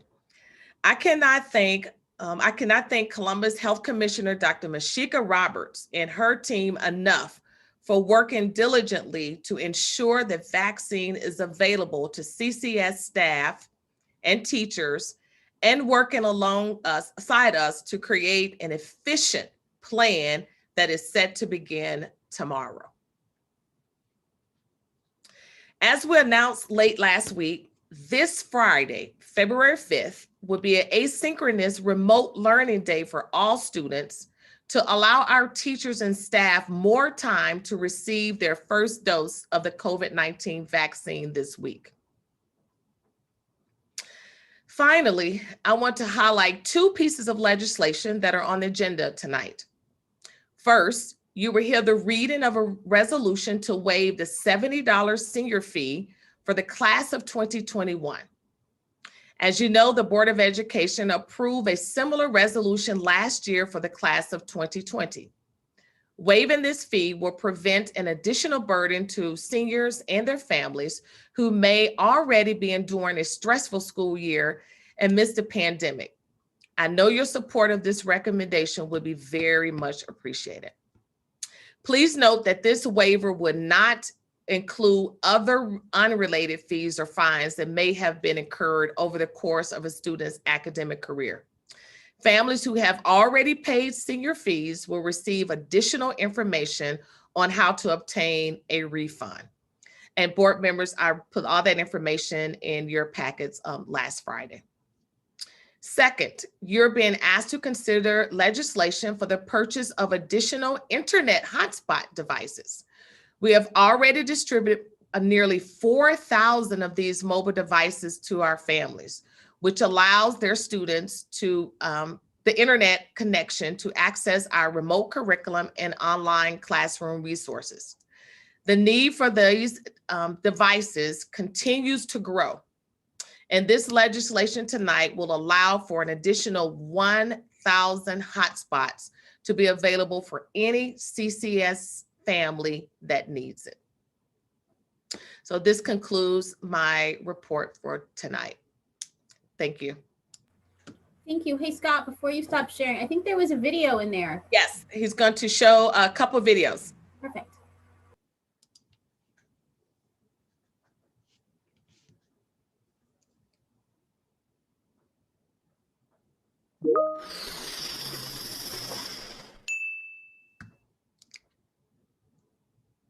It's not the first day of school, but for some Columbus City School students, it sure felt like it. Our staff, our supervisors have done such a great job getting ready. Our drivers are definitely excited and eager to get back. Buses were rolling at 5:45 Monday morning to pick students up and head off to school for the first day in nearly a year. I think everyone was just waiting for the day to begin. We didn't know when it was going to start, but it started, and that's where the excitement begins, because we know that we're ready to accept our kids, and that's a good feeling. First day jitters are expected, but it wasn't just the students who were excited. I couldn't sleep last night. I was so excited meeting these kids for the first time in person, even though it's going to look different. I am so incredibly excited to see how tall they've gotten, to see everything they've learned and see it in action. Teachers throughout the district have spent the last month setting up their classrooms, making them safe for students to return. It's been a little bit of adjustment, but students were able to roll with the changes and get right into the swing of things. I am so done with seeing my kids through the computer. I wish I could squeeze them, but we're one step closer. The snow did not stop students from enjoying their first day in school for blended learning. You could just see the smiles through their masks that they were excited. And for those students who forgot their mask at home, teachers had extra to share. Everybody realized what was at stake and how important it was to follow new protocols, and without a hesitation. Everybody did what was asked. They did all of their homework and prepared their kiddos for what it would be like. It could not have been a smoother start if I had scripted it myself. Breakfast, lunch, walking in the hallway, and learning, everything was done through social distancing. But it was the opportunity to be reunited again with their friends, students, and teachers that made this day extra special. Having the students in my classroom and knowing they're safe and knowing for sure that they're getting everything they need from me. I always say that they're my family, so we're all a big family. That was definitely the best part, seeing all the students.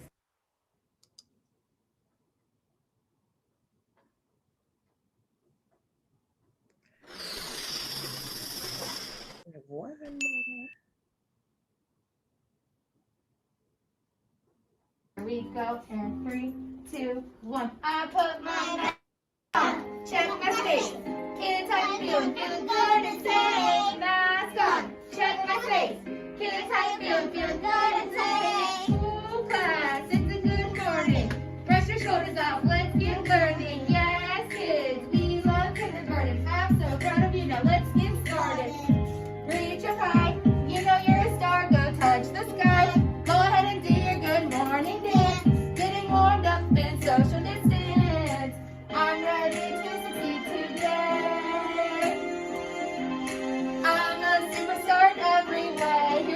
favorite part, I put my mask on. Check my face. Kids, I feel good and safe. Mask on. Check my face. Kids, I feel good and safe. Woo, you guys did so good.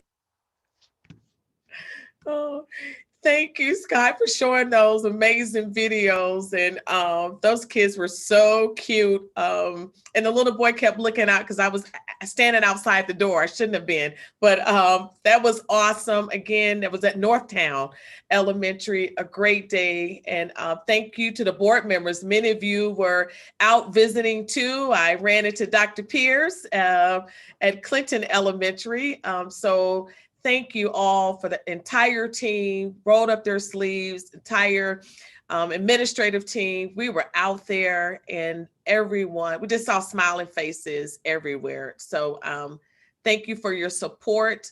Thank the community for this, being patient with us. And we are excited. And Thursday, we'll get cohort B. So excited about cohort B coming Thursday. And then next week, we have our 4th and 5th graders. Thank you, Dr. Dixon. That's what I told her. I said, this isn't just one first day. We got 4 first days in the next 2 weeks because every new cohort is a new experience and a new excitement. So I do want to thank the team, the administrative team, the teachers, the classified staff that really stepped up and helped us out. We couldn't have done this without the support of everyone, parents, families, everyone was really part of this success. So thank you. And I can't wait to see more recordings because we want, equal opportunity, right? For the first day for everyone and excitement, especially for that last cohort that's coming in next Thursday. All right, so we have questions. Board member Beckerly and then Brown. Just thank you to everyone again. Echoing all the thank yous that everyone said. I wanted to share that I stopped by at Lincoln Park at dismissal time and then got to chat a bit with the principal and some of the staff, and they were thrilled and happy to be seeing their students. And it reminded me so much of what I always knew to be the case, that, the kids make everyone, that's why we're here. And that was perfectly clear. And they were also really thrilled. They said it went well. And they also said the kids had a little bit of a calm about them, and I think we don't realize what we've been through as a society. This is so, it's really very interesting and exciting to have gotten to see and experience their energy.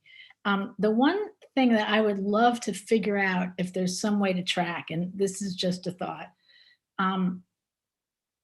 in my mind, one of the advantages or the reason why it was so important to get the kids in and to do hybrid learning and have in-person learning is because there's probably a segment of kids that are, not as engaged as they could be. I mean, we know there's some that aren't engaged at all. That's the easy one. But then there's that middle area where they're kind of signed in and maybe they're shut down, maybe they're not shut down. And it would be really great if we could somehow capture the increased engagement from that results from that personal contact. And there's probably some way to sort of triangulate time, with the device on it, because I think it'll spill over into the days those kids are even remote again, the days they're not in person. And, it will take a little bit of thought, and you'd probably have to triangulate it somehow in terms of getting teachers' observations as well. But I really think that's an important metric if we could capture it, because I think it'll really prove that this was exactly why this needed to happen. So that's my thought. But again, it was really exciting, and thank you. And I'm sure that there are stories where it didn't go exactly perfectly, but I think overwhelmingly it was a success. Thank you, Board Member Beckerly. Board Member Brown. Yes, thank you. I just wanted to thank Delisa and everybody that was involved with making the first day a success.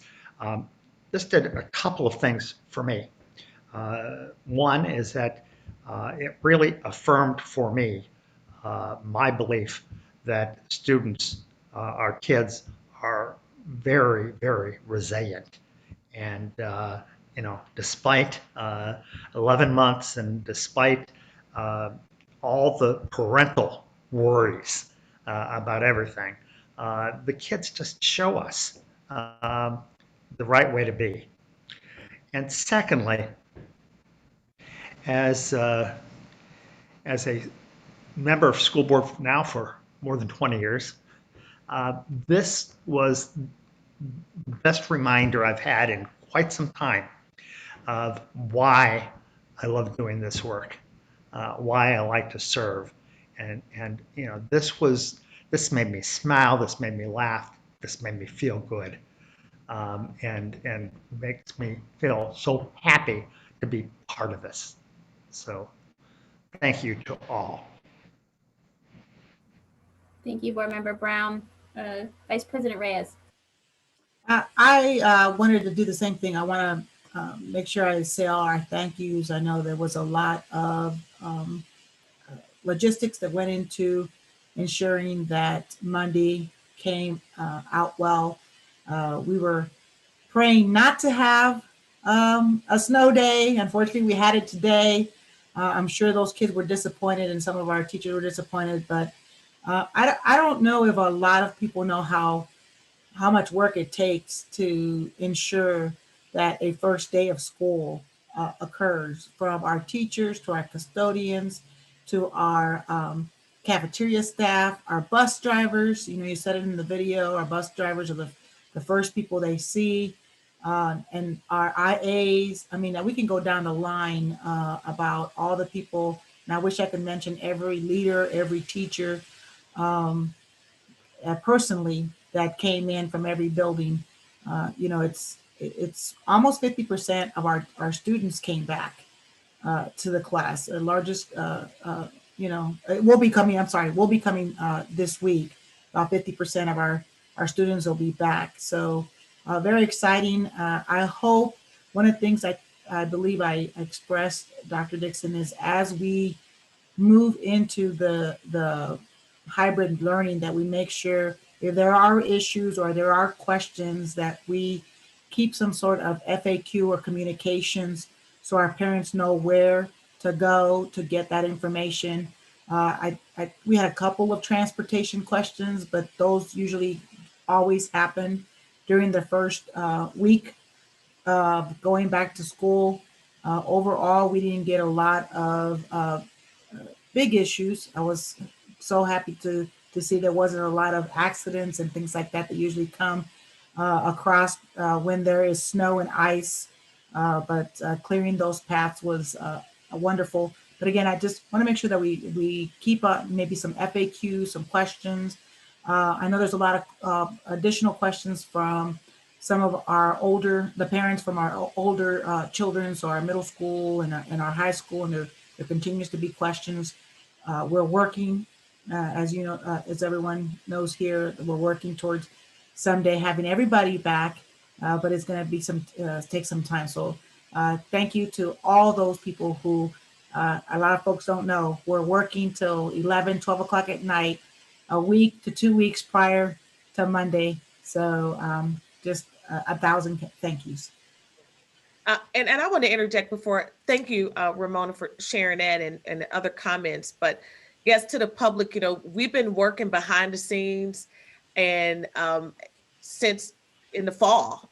And we stated that, we had the transportation hurdle. So we knew that, we worked that out. We were able to phase in this group of students. We're so excited to be able to phase them in. And yes, as I stated that, Sunday night, we were all up and worried, but we knew that we were bringing our youngest learners in and that we needed the weather to cooperate. And it did for the first day, but then last night it didn't.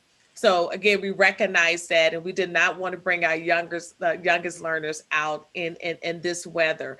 But as we move forward and we bring in another cohort in on Thursday, and then our next group of learners in on next week, our fourth and fifth graders, we are assessing our transportation needs, and to see, okay, can we perhaps bring another small cohort in, and when will we be able to do that, and what does that communication plan look like? So I want the public to know that we are looking, we're making sure, it's more complicated than it looks. I know families are thinking, you have one group, it should be easy to bring the next group in. It's not as easy, but we are still working on it. We have not given up and just stated that this is all we're going to be able to do. We are working continuously close with our Columbus Public Health partners. We also have vaccines that are, the vaccinations that's going to start. And we're looking at how can we look at other transportation possibilities to bring in smaller cohorts in the next few weeks. So stay tuned. And as we bring that we'll bring that information to you at the next meeting. Hopefully we have some updates at the next meeting in February of what we can possibly do for the month of March. And Dr. Dixon, do we know what our attendance rate was, and what are we doing for those that did not show up? How are we following up to make sure that they received their information? Yes, so Monday we had about 96% of our staff attendance. So thank you again. I mean, to see all the smiling faces of our staff members, they were waiting on our babies to arrive, and they were just saying, thank you, thank you. And I think once everyone got in the building and saw how hard their principals and the team worked to make sure they had the PPE and the protocols, I think that really came, make people just kind of calm, because every building, every leader just had everything just ready. So again, kudos to our principals and our leaders who made that happen. And then we had 83, almost 84% of our students for cohort A attended Monday. So we were celebrating that, to have 84% of the students in cohort A that came, and it shows that students were ready with their backpacks and their masks and their, it was just a wonderful and a great day to return. And I think the families saw that, my gosh, okay, it's okay. They were walking them to the door. And one little tidbit I would say, and it came from a principal at Shady Lane, Region 2 with Corey Grubbs. And he stated that he was waiting for his pre-K and kindergarten students to cry when the parents dropped them off, and they ran to their teachers. He said he'd never seen it happen that way. And he said, you guys, we're on to something. We may want to do something virtually for the kindergartners for the first 2 weeks before they come to school. So again, people are already looking at how we can advance this platform and look at school in a very transformational way, differently when we come back. Because he was so excited. He was expecting to wipe tears. And he said everyone, they knew their teachers because they had spent, they've been spending time seeing their teacher on the screen, and they were so glad to see their teachers in person. So again, kudos to our team members for making all of that possible. And we're expecting to see 80% or more on Thursday for cohort B. Thank you. Thank you, Vice President Reyes. Dr. Pierce. Superintendent Dixon, thank you so much for that presentation. I would like to take a moment. We've thanked our staff, we've thanked our teachers, our bus drivers. I would like to take a moment to thank our caregivers for trusting us to send us their babies, to send us their students, for trusting our layers of protection. Just as you were up that morning at 4 o'clock, I'm sure many of our caregivers did not sleep that night. And so I would like to take a moment to thank them for trusting us, for sending their students to school, trusting that our staff would look out for them and protect them as best as we can, noting that there are still opportunities for us to get even better with our layers of protection. So to our Columbus community and our caregivers, thank you so very much. I have several questions. First, you mentioned transportation. What are we doing to hire more drivers? When I visited the bus depot earlier before we started, it was an understanding that we have an opportunity to engage more drivers to deal with this transportation issue. So what are we doing strategically to reach out to drivers that may have left, may be coming up on the end of their leave, and may be considering, do I want to come back, take the vaccine? Do I not want to come back? What are we doing? Thank you. So I just want to make sure our public knows too that our transportation capacity was not based on limited drivers. Our transportation capacity limits was due to us transporting our charter non-publics. So that's one piece. We have a recruitment strategy to get more drivers. We know that there is a national shortage of drivers, but we are currently not experiencing that shortage as it relates to the current routes that we have now. Our transportation team has always been recruiting. I think at one point prior to the pandemic, we had the highest numbers of drivers that we've seen in quite some time. I think it was last spring, but we have been recruiting, and hopefully we get drivers that from other places that want to come to our organization and drive. So our transportation team has been actively recruiting drivers, as well as, we're recruiting substitute teachers. So we want to have more of both of those staff members.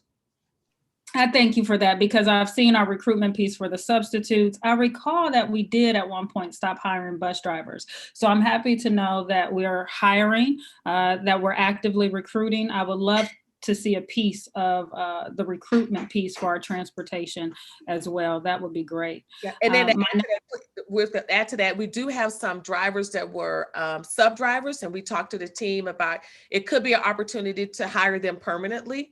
So that is one of the strategies they're looking at as well. That would be awesome. One of the things that we've gotten a number of emails about, you indicate that 83-84% range, I think, in terms of our student and staff attendance. Where do we stand in terms of our present need for substitutes? Are we anticipating that that number will be higher next week? Please share with the community how our buildings were able to adjust for those staff members that were out on our first day back.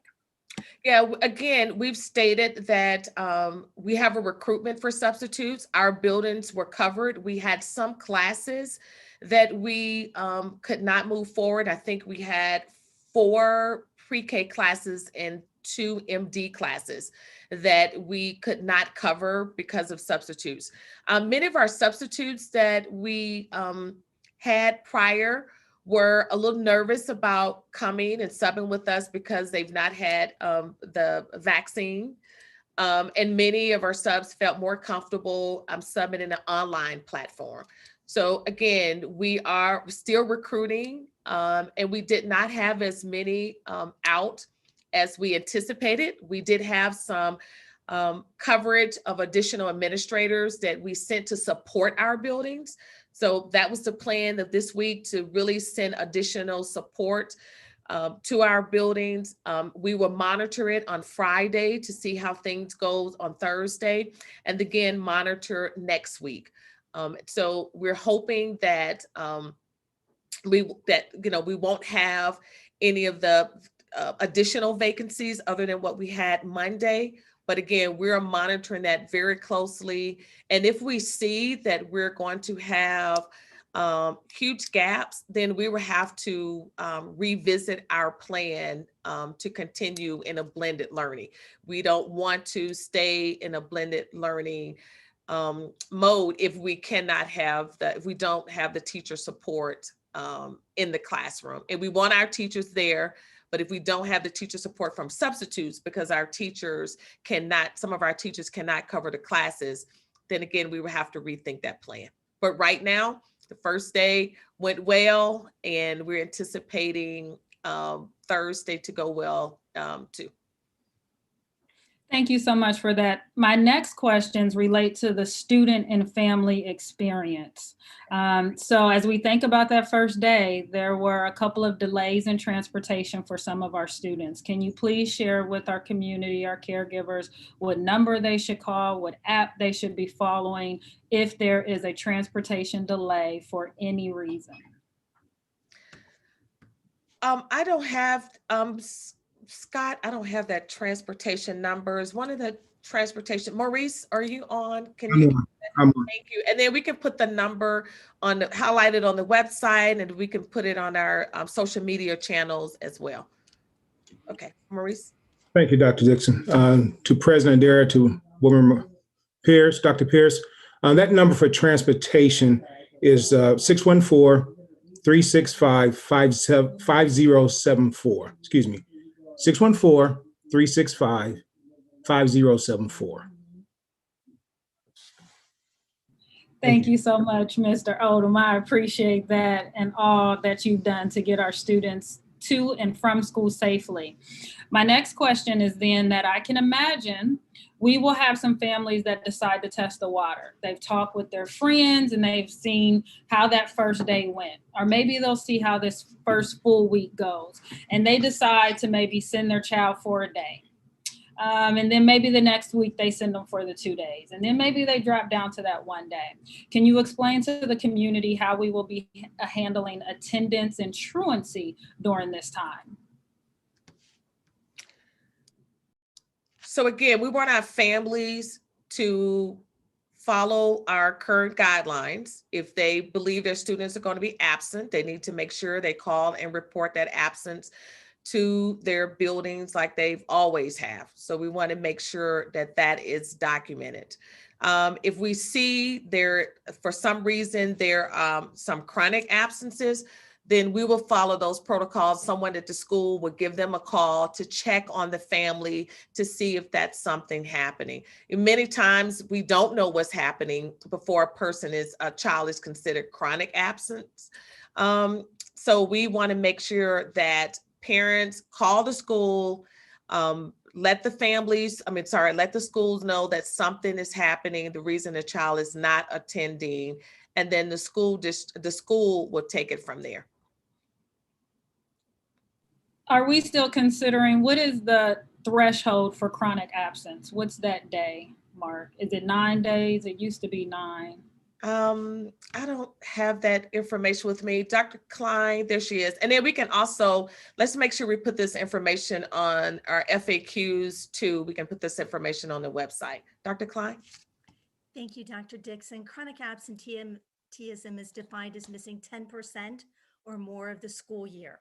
So basically, yes, you're looking at 9 to 10 days. The important part that we have to remember is that for in-person learning, it is a little bit different. If your child is scheduled for in-person learning and is not able to attend, it is an absence. Even if they participate remotely and do their work, the Ohio Department of Education was very specific in what they allowed us to consider as in-person attendance. So a student must actually be there in order to get in-person attendance. Thank you for your question. Thank you so much, Dr. Dixon and Dr. Klein. Now we're going up the journey. We're going to deal with some high schoolers now.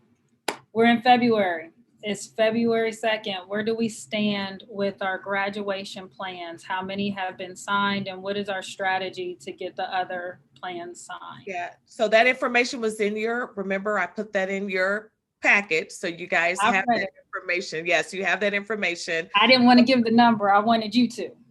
Well, I don't have to get a number publicly. You guys were the ones that wanted the number. So we have that number. We have up to 1,000 students who have signed their planners. So parents, please, our team members are reaching out. Where families should please turn those planners in. We've had, as we stated to our families that know, our schools are reaching out to our families. So if for some reason our families don't know what's happening, our families need to contact the schools, because our schools are sharing that they are in contact with our families. They have reached out to the families. They've given families multiple ways to get that information back to them. So please contact your school principal, your school counselor, just if you're not getting this information that's been reported to us. So we have received information that families have been contacted, signed. Many of these planners have been signed. We've asked families to they can screenshot it and send a picture of a screenshot to the schools, etc. So please, the school is the first line of communication. The school principal, the school guidance counselor or school counselor, send that information in email or call, and that is the first line of communication. And as we get those updated, we sent you that information in your board packets. And as we get more of those planners in, we will continue to update you in those Friday reports. And I appreciate that, Dr. Dixon. So we're at about 76% of those being signed for roughly 1,900 out of our 2,500. Please feel free to correct me if I'm wrong. But my question is, how can we incentivize, or can we incentivize the process for our seniors to sign those, our seniors and their caregivers? Maybe you get a senior t-shirt when you sign it. Maybe, you get a special shout out on the radio. But can we do some additional things to incentivize that process for our families to get those signed? Yes, thank you. We can do that. And our team, we know we have some teams of people who are working with our students, working with our families. Our buildings, principals and staff are really doing an amazing job. They are reaching out to our families and working hard to get these planners signed.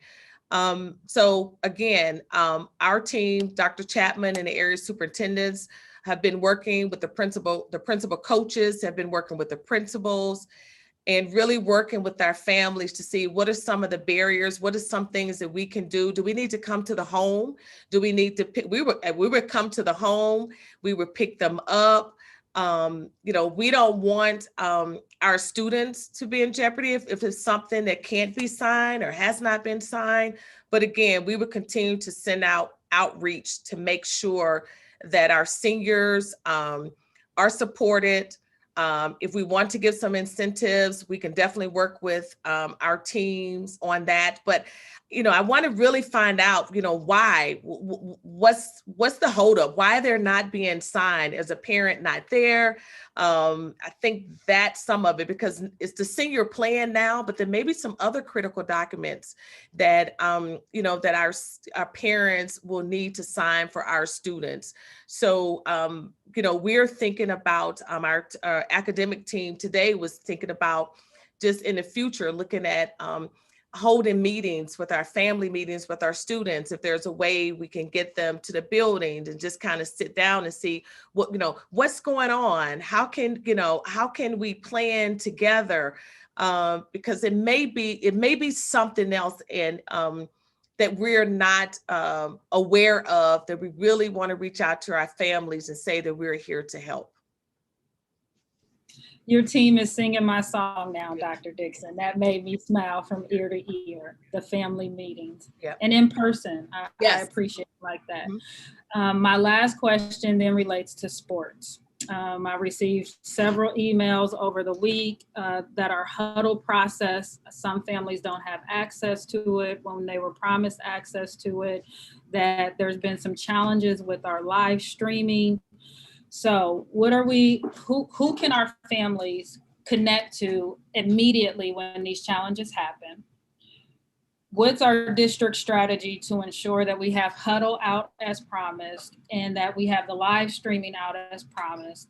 And then definitely, how are we gearing up for our spring sports? Yeah. So I would have Mr. Odom, if you can speak to these, you and or Dr. Stanford, because you have been working closely with Dr. Clarino. So either one of you can take this question. So Dr. Dixon, thank you. Board Member Pierce, Dr. Pierce, the huddle process is a process that's used to upload videos, as you know, and is utilized at each school has the opportunity if they choose to use huddle. The intent of huddle, though, the purpose of huddle is for film exchange from school to school. And so where schools have requested to use that, we do have huddle. Some coaches actually do a different format of changing, but we're continuing to monitor that. Also, you had mentioned about the streaming of videos.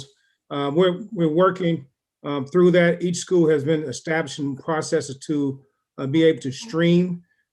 We had some situations at one of the particular schools that I'm aware of that we had some connectivity issues. As soon as we found out about that, we had our team, the principal, as well as our student activity team, reach out to our IT department, and they immediately went and looking to resolve that matter. So we'll continue to follow up on that.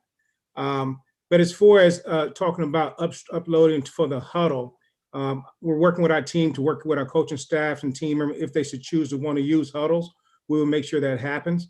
But some school coaches use different formats opposed to huddle for its film exchange. If I could just clarify, I think where the disconnect may come in is when we had that initial board meeting, when we talked about sports, huddle was given as an option for families to upload footage of their students.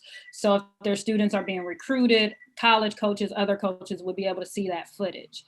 As a parent of athletes, I know that comes with a fee, but we said that that was an option for our families. So can we clarify for our families this week if that is in fact an option, if it's not, and what options are available for our students that have the potential to be recruited by colleges that have scholarships?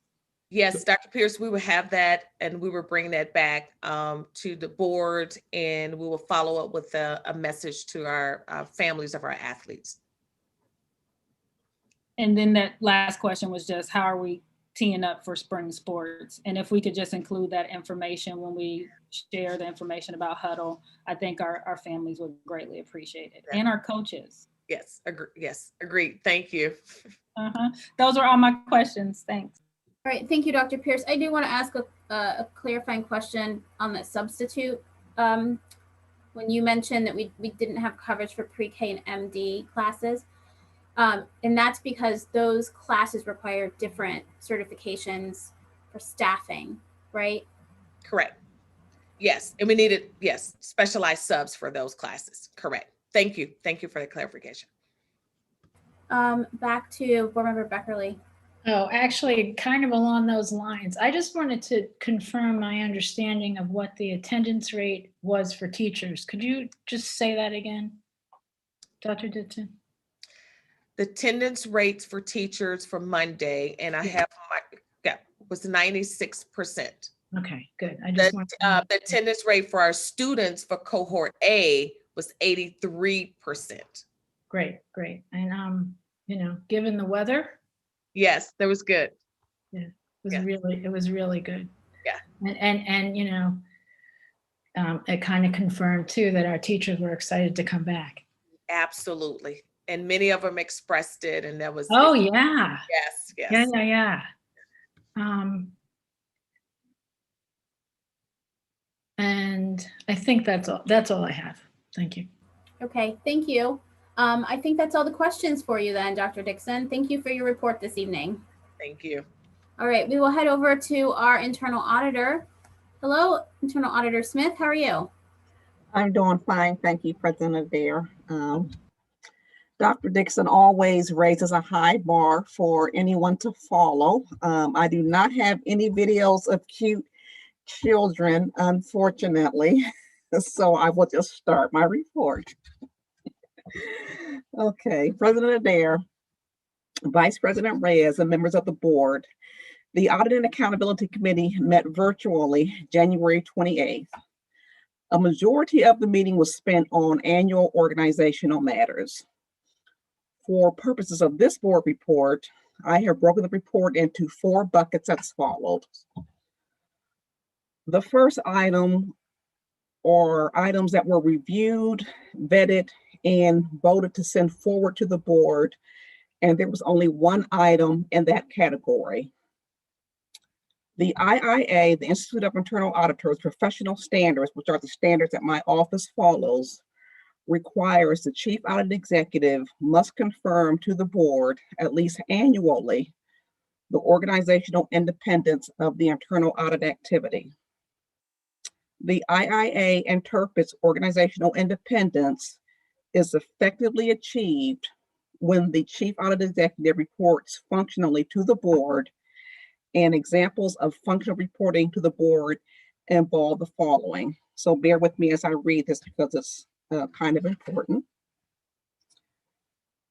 Approving the internal audit charter, approving the risk-based internal audit plan, approving the internal audit budget and resource plan, receiving communications from the chief audit executive on the internal audit's activity performance relative to its plan and other matters, approving decisions regarding the appointment and removal of the chief audit executive, approving the rumination of the chief audit executive, making appropriate inquiries of management and the chief audit executive to determine whether there are inappropriate scope or resource limitations.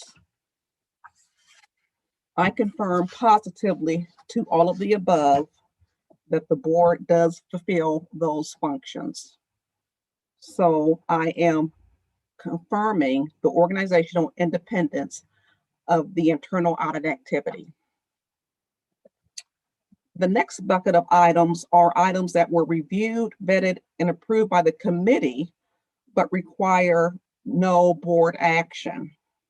Only one item fell into that bucket, and that was the approval of the committee calendar of events.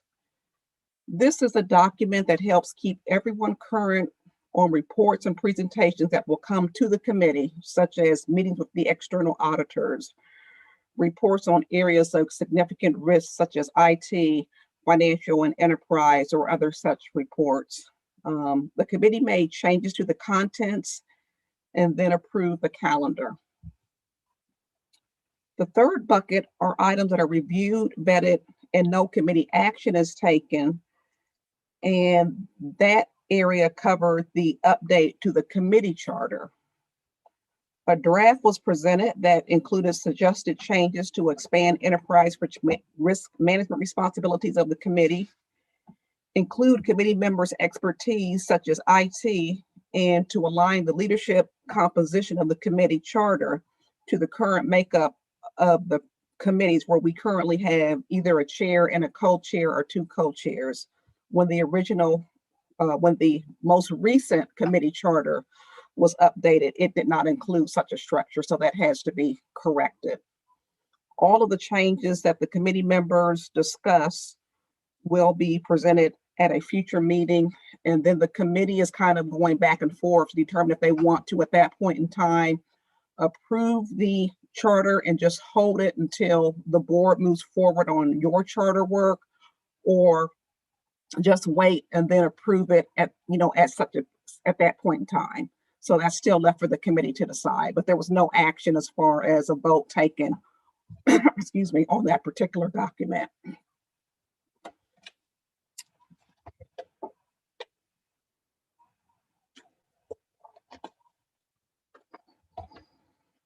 The fourth and final bucket are items that are presented for review and discussion, but no committee action is required.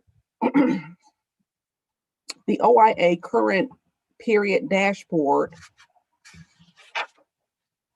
falls into this category. And this report is intended to capture the current status of all engagements included in the approved work plan, alert the committee of any additions, deletions, and the reason for the additions and deletions. Now, I will test out my sharing ability by sharing my screen abilities, and we'll walk you through the dashboard. Okay.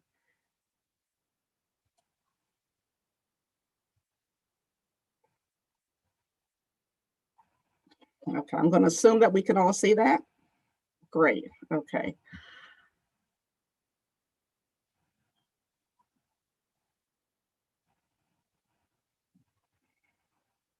I'm going to just get rid of the thumbnail view because it's distracting to me. Okay. So this is a report, an abbreviated report, what was presented to the committee at their January 28th meeting. So we'll just hop right into it.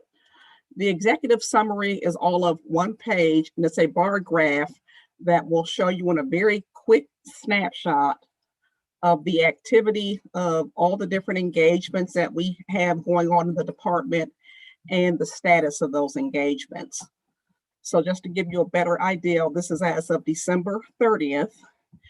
And as you can see, we'll just kind of highlight, you see the bar graph showing that there are 3 projects that are delayed.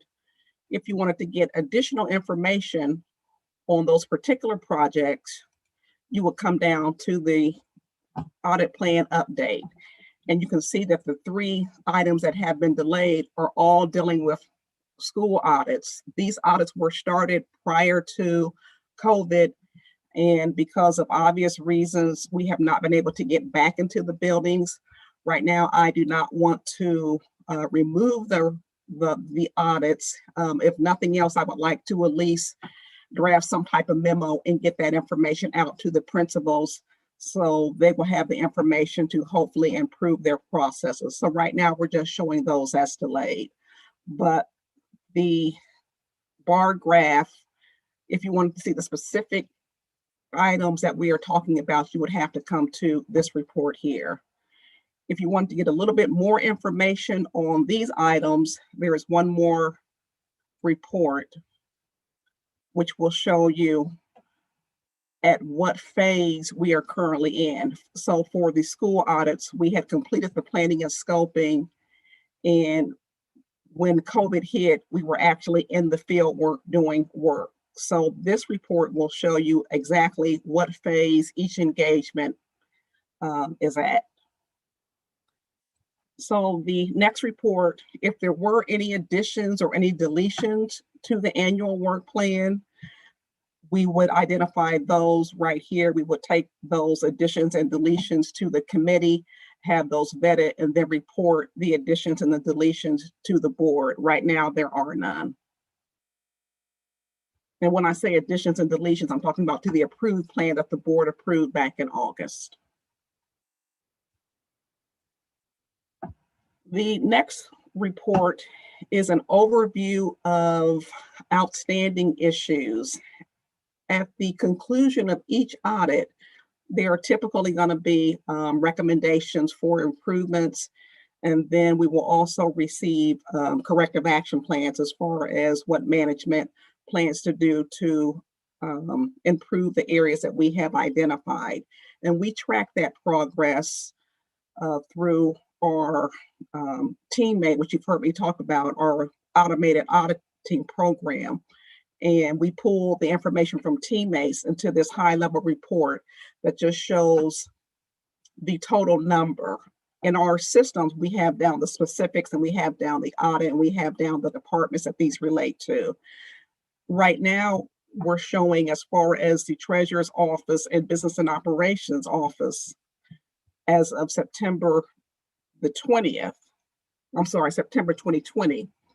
This was the status of the open issues. In total, we had 51 issues that were rated as high and 44 that were issues that were rated as medium. We started, as you can see, considerably higher. We were able to go through and close some of the issues, meaning we actually went out to the locations and performed follow-up procedures and determined that those issues had been adequately addressed. Management has contacted us and said there are additional 18 high items that are ready for our review and an additional 23 items that are ready for review, which brings us to our totals. And I know the totals might look, relatively high, but I am quite confident that based on the work and the progress that we had performed related to the Auditor of State and their open issues, we can get these issues down to single digits, working together with management. The only other thing I want to point out on this report is that this is just for the Treasurer's Office and Business and Operations. Because of everything academics and accountability has on their plate, we did not sit down with them to find out exactly, what is ready for us to review. So once they have time, we will get with them to find out what the status of their open issues are. So the next report that you see might be a little bit higher, but it's nothing to panic about. It's just that we finally have had a chance to get with those departments to address any open issues that they have and when they will be ready for our review. And I am happy to take any questions that you might have. Thank you, Auditor Smith. Are there any questions from the board? And I can't see all of you, so just shout out. I can quit sharing my screen, I think. Okay, there we go. It looks like there might be no questions, but Board Member Beckerly, as co-chair, since Board Member Ragland is not here, is there anything you'd like to add? No, we're excited to, nothing substantive. I'm, as always, appreciative to Carolyn and her team, who always do a wonderful job. And present their work and their analysis in ways that make it clear what's being targeted and why. The other thing I wanted to mention is that as we started a new year, we're grateful to our community members who serve on the committee. We've got Greg Jordan from Nationwide Insurance, he's their chief auditor. We have Eli Vajan from, okay, Carolyn, where is he from again? He's from Wendy's. Wendy's, okay. I thought okay, right. And then we've got Tim Grant, who's retired auditor and accountant. Yeah. So their help is invaluable, and they show up and they're prepared and they think through all these issues and help us think through them all, and we're really grateful to them for that. And Carolyn's staff as well. Thank you to everyone. Thank you. Thank you, Board Member Beckerly. Thank you, Internal Auditor Smith. All right, we'll move on to the Treasurer's report. Hi, Mr. Treasurer. Good evening. Do you have a report for us? I do not, Madam President. I do not have a report for you this evening. A simple announcement. FAC meets on the 10th. That's a week from tomorrow. 4 p.m. We're doing it virtual and Zoom. And that's it from the Treasurer's Office this week. Thank you. Board Member Cole, anything to add? Okay, sounds good. Thank you. Thank you so much. All right, we're going to go ahead and move into item 8, which is board matters. Item 8.1, we have the first reading of resolution to waive graduation fees for the class of 2021. I'm going to ask Board Member Cole to address this.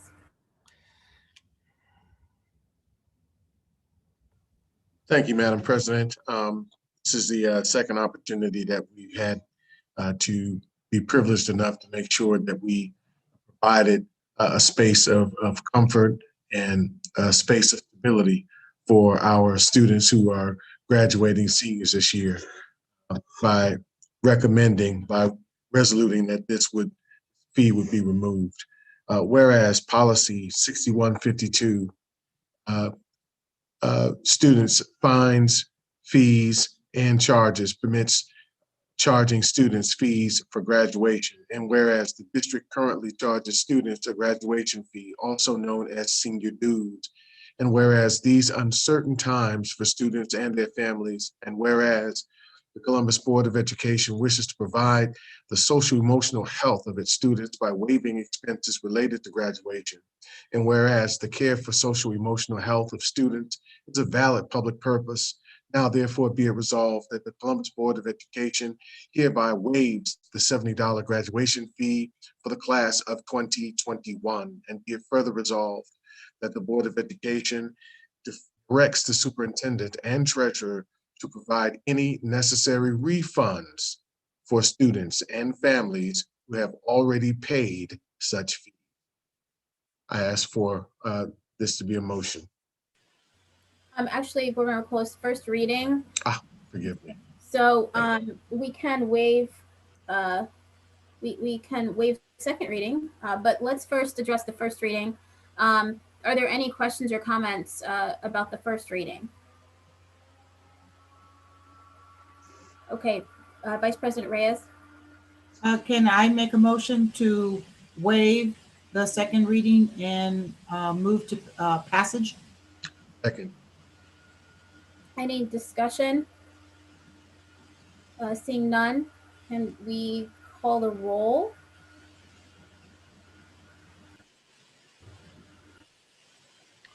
Ms. Beckerly, Yes. Mr. Brown,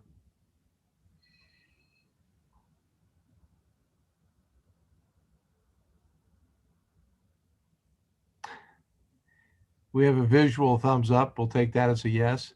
Yes. Mr. Cole, Yes.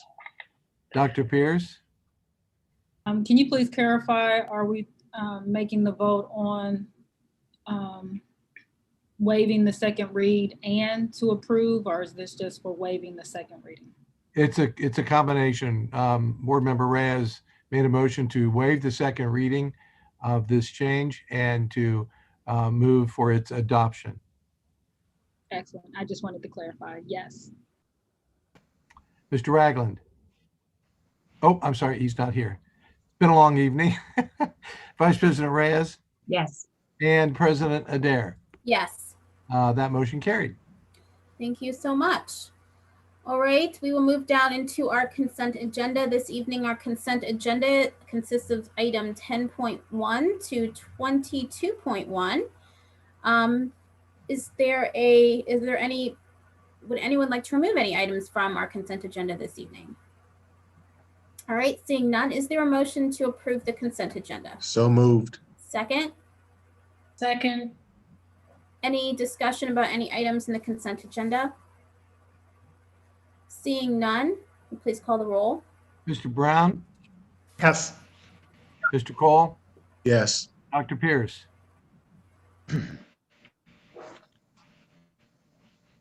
I'm sorry, I didn't hear that, Dr. Pierce.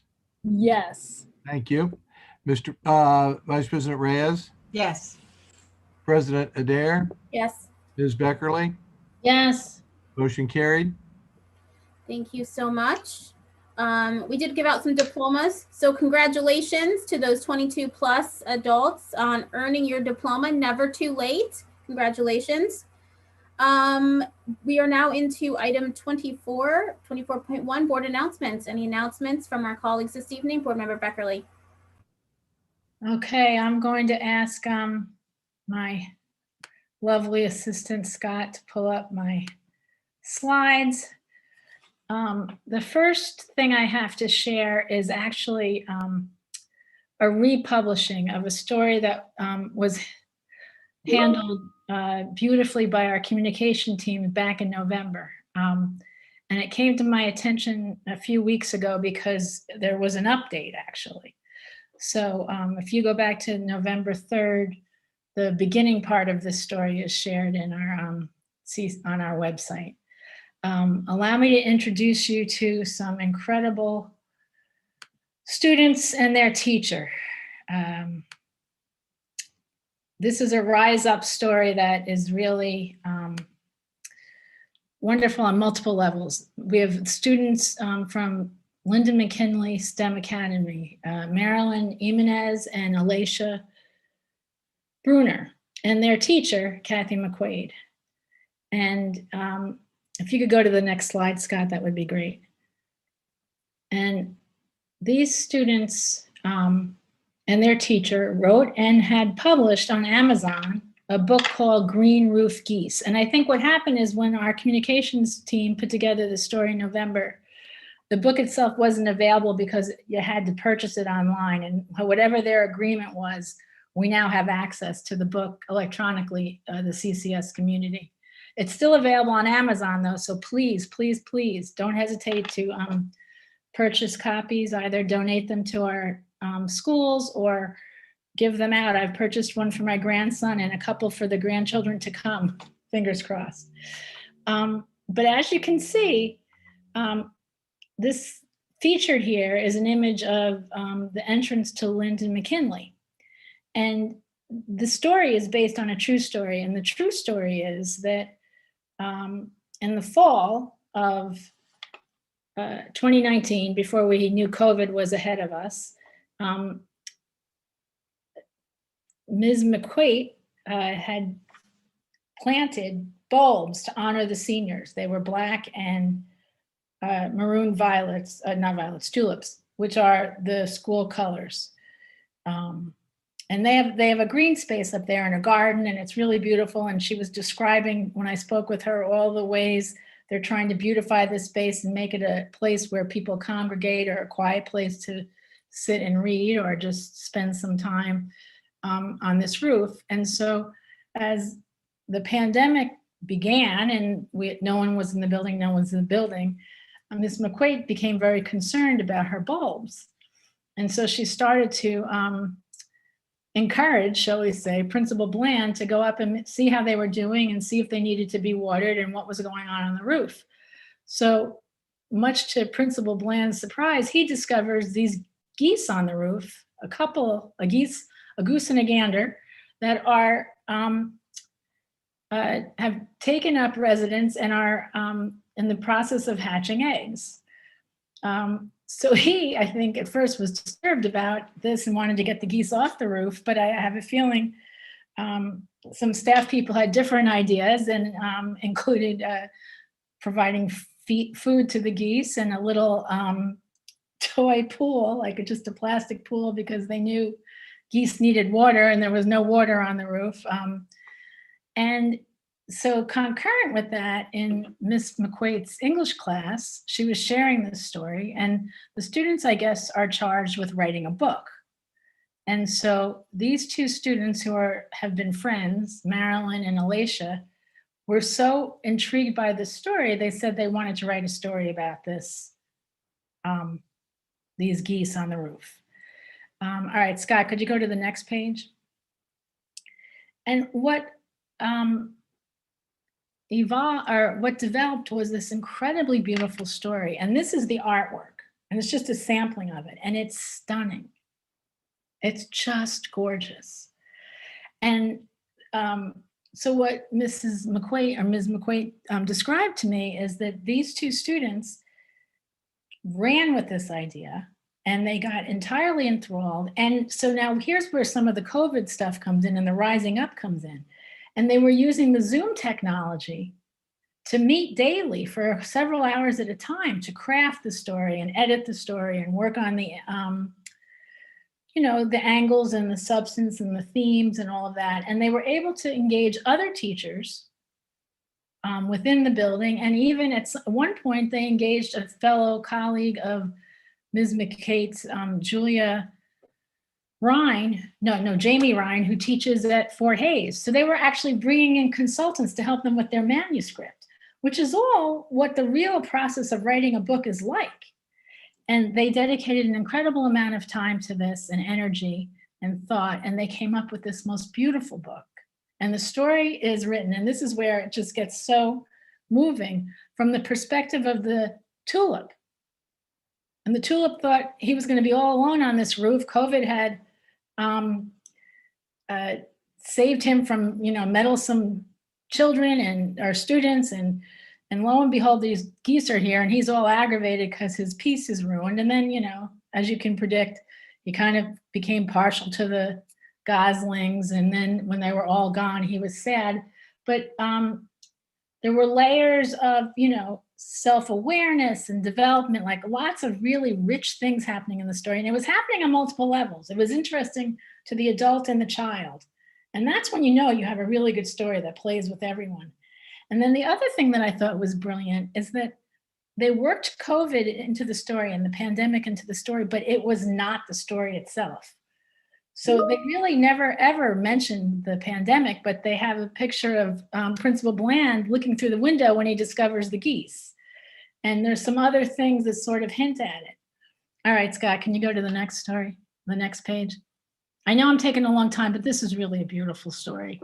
Okay, and so then what's really cool, and if you've ever done read alouds with kids in school, you know that there's nothing better than a story that captures their fantasy, and then they find out it's true, and then they want to know everything about the real story.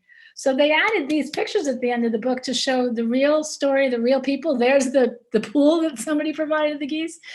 And the picture of the main character, the narrator, because there's the beautiful tulip. So this was just exciting on so many fronts, and I just needed to share it in that much detail and ask you to abide or to put up with me. But the art was stunning. And there's a spoiler alert in the end, the geese go away and the tulip is sad. Sorry, I had to share. I'm just making sure I remember. And stay tuned. Mary Ellen at this point is working on translating the book into Spanish. The other thing that they provided at the end of the book was a list of facts about geese, which Mrs. McQuaid told me they were adamant. They did their research to understand about the geese and what they could expect about their mating patterns and all of this. And actually, for Principal Bland, I hate to tell you, but one of the things they discovered is that geese often come back to the same place the next year. So that was just a really wonderful story. I suspect these two friends, and with or without their teacher, maybe some combination, will have a lot of projects in their future. And I genuinely hope that they will remember to come back and share them with us. All right, Scott, if you can go to the next one. Now, this is a rise up story of a completely different sort, but incredibly important. This is Ida Jones, our library assistant at Columbus Iota. She's also the vice president of CSEA and the president of Local 518. And these are the stories that we don't share enough.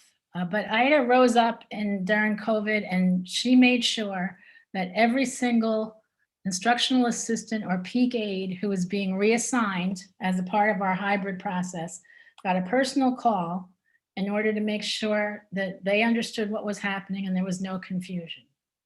And that's an example of, what I know is happening across the district every day, and we don't celebrate enough. People stepping into the breach and, double checking, over communicating. We can never over communicate. And if that's anything we've learned during this time of COVID, with, our information changing all the time and our messages changing so frequently, that we are indebted to Ida and those like her who say, we better make sure everybody really gets this message clear, and I'm going to make sure it happens. So I want to thank Ida for rising up as well. And that's it for this evening, folks. Thank you, Board Member Beckerly. You always share such inspirational stories going all over our district. Oh, you know what? Can I say one more thing, though? A plug-in. If you go to Amazon and plug in the title, it looks like Eric's already done it from the chat. We can purchase this book, and I think it, sending it to elementary schools throughout the district, because it really has a local thing. So kids could even go on field trips and go by, I'm sure Linda McKinley doesn't want this, but there's just, neighborhoods, LECs in the Linden area. There's all different angles for this that I think can really make it meaningful. When I say it was stunning, both in terms of its story, its language, and its art, I'm not understating it at all. It was really, really exciting. And that those students' lives, having gone through that process, they're off on a different trajectory. So it's really wonderful. Thank you. Other announcements, board members? Okay, so Dr. Pierce, then Board Member Brown. I can defer. Board Member Brown, you can go. I'm happy either way. As we were approaching Black History this month, and obviously I've seen a lot of MLK events and Black History Month events over many years. I wanted to try to take a look at it a little bit differently than in the past. And for me, I wanted to see if I could find a perspective from my tradition, the Jewish tradition, that's related and involved with Black History Month. And I took a look and I found a couple of things that I wanted to share. The first is from an organization called Avodah, and it's about, and it's titled Beyond Black History Month, working toward collective liberation all year. And this really resonates with me. And I'm just going to read a couple of parts of this. Throughout Black History Month, we honor and celebrate the numerous contributions millions of Americans have made to our country. We also know that the recognition of Black excellence and discussions about race and racism must not be relegated to just 1 month. To achieve true racial justice, we must work toward collective liberation all year. We are proud to raise the voices and teaching of today's racial and social justice activists, including our Jewish leaders of color who are championing these issues. And then the second item I found is from a Black Jewish leader of the community. His name is Mtss Holly, and he is a musician. Actually, he calls himself a, well, let me read his quote. Much in the same way that there isn't one way to do Jewish or to be Jewish. And obviously that's something that I can relate to, and that's his Jewish side. Black history isn't limited to a handful of names. It's the acknowledgement that the existence of self-determining Black people in the United States as is an act of defiance and is worthy of celebration. And there was much from him and other Jewish Blacks that I found that was just very interesting and different than things I had looked at in the past. Thank you. Thank you, Board Member Brown. I actually just said that today to someone about, it's great we have Black History Month, we want to celebrate it, but really is truly something we should celebrate all year long. And embed that in the way that we move forward as organizations, and in this case, in our teachings and curriculum. Dr. Pierce?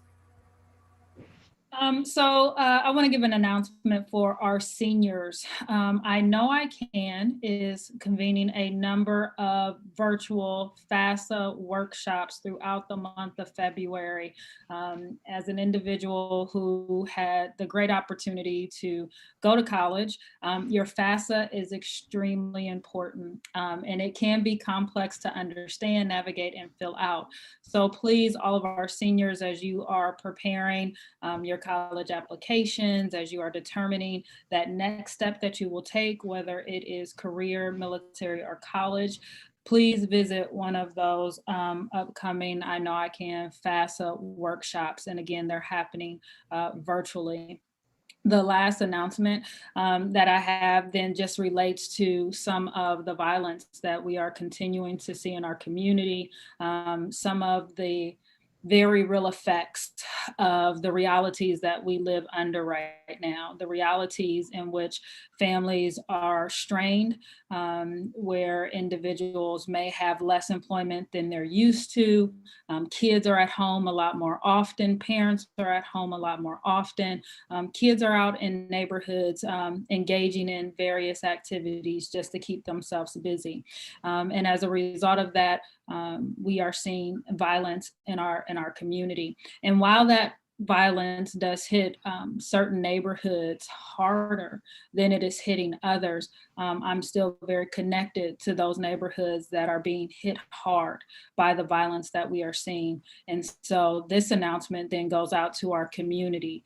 that please, if you are interacting with a young person, love on that young person, ask them how their school is going, ask them if they are logging on, if they are a senior, encourage them to make sure that they have completed their graduation plan. If you have some snow shoveling that needs to be done, or some bulbs that need to be planted here in the next couple of months. I'm not a gardener, but let's just assume there's some yard work that needs to be done. I know we had an 11-year-old that was out doing some yard work to help his family. Please, please, please help our students. Our students are resilient, persevering students. They are exceptional, and they need opportunities to stay engaged. And so if you have the opportunity to be love and light to a student, to one of our CCS families, please do that. Thank you, Dr. Pierce. Vice President Reyes. Thank you. So I was going to take a little point of privilege and just share that my daughter just got accepted to Ohio State University. So she'll be a freshman. She'll be a freshman next year. So very, very excited. Carrington Coates, congratulations. And she wants to be a prenatal doctor. So a doctor in the family. So just encouraging, I'm looking forward to also looking and seeing our students as they get accepted. I know every year we celebrate. We can go to the buildings and see our students as they get their announcements. I hope that we can figure out some way to celebrate them virtually this year. I know Eastmore's always had a big old wall, so hopefully we'll be able to do that. But I also wanted to mention that the Public Engagement Committee also has their meeting on February 10th, 3:30 to 5. So we'll figure out Treasurer Bohoric, if there's some people, they may have to leave us a little bit early to go to yours, because I know we have some duplication there. So I just wanted to say that. Thank you. Thank you so much. I think that's all the announcements. So we will go ahead and go to item 25, which is executive session. Vice President Reyes. I move that the Board of Education recess into executive session per section 121.22 G3 of the Ohio Revised Code to confer with an attorney for the public body concerning disputes involving the public body that are the subject of pending or imminent court action, and per section 121.22 G1 of the Ohio Revised Code to consider the appointment, employment, or compensation of public employees. There's a second. Second. Please call the roll. Mr. Cole, Yes. Dr. Pierce, Yes. Vice President Reyes, Yes. President Adair, Yes. Ms. Beckerly, Yes. Mr. Brown. Yes, provided we have a short break. We will have a short break. Motion carried. Thank you. All right, we will have a short break. You can go into breakout. For the watching audience, we will be back to adjourn our meeting from the live session.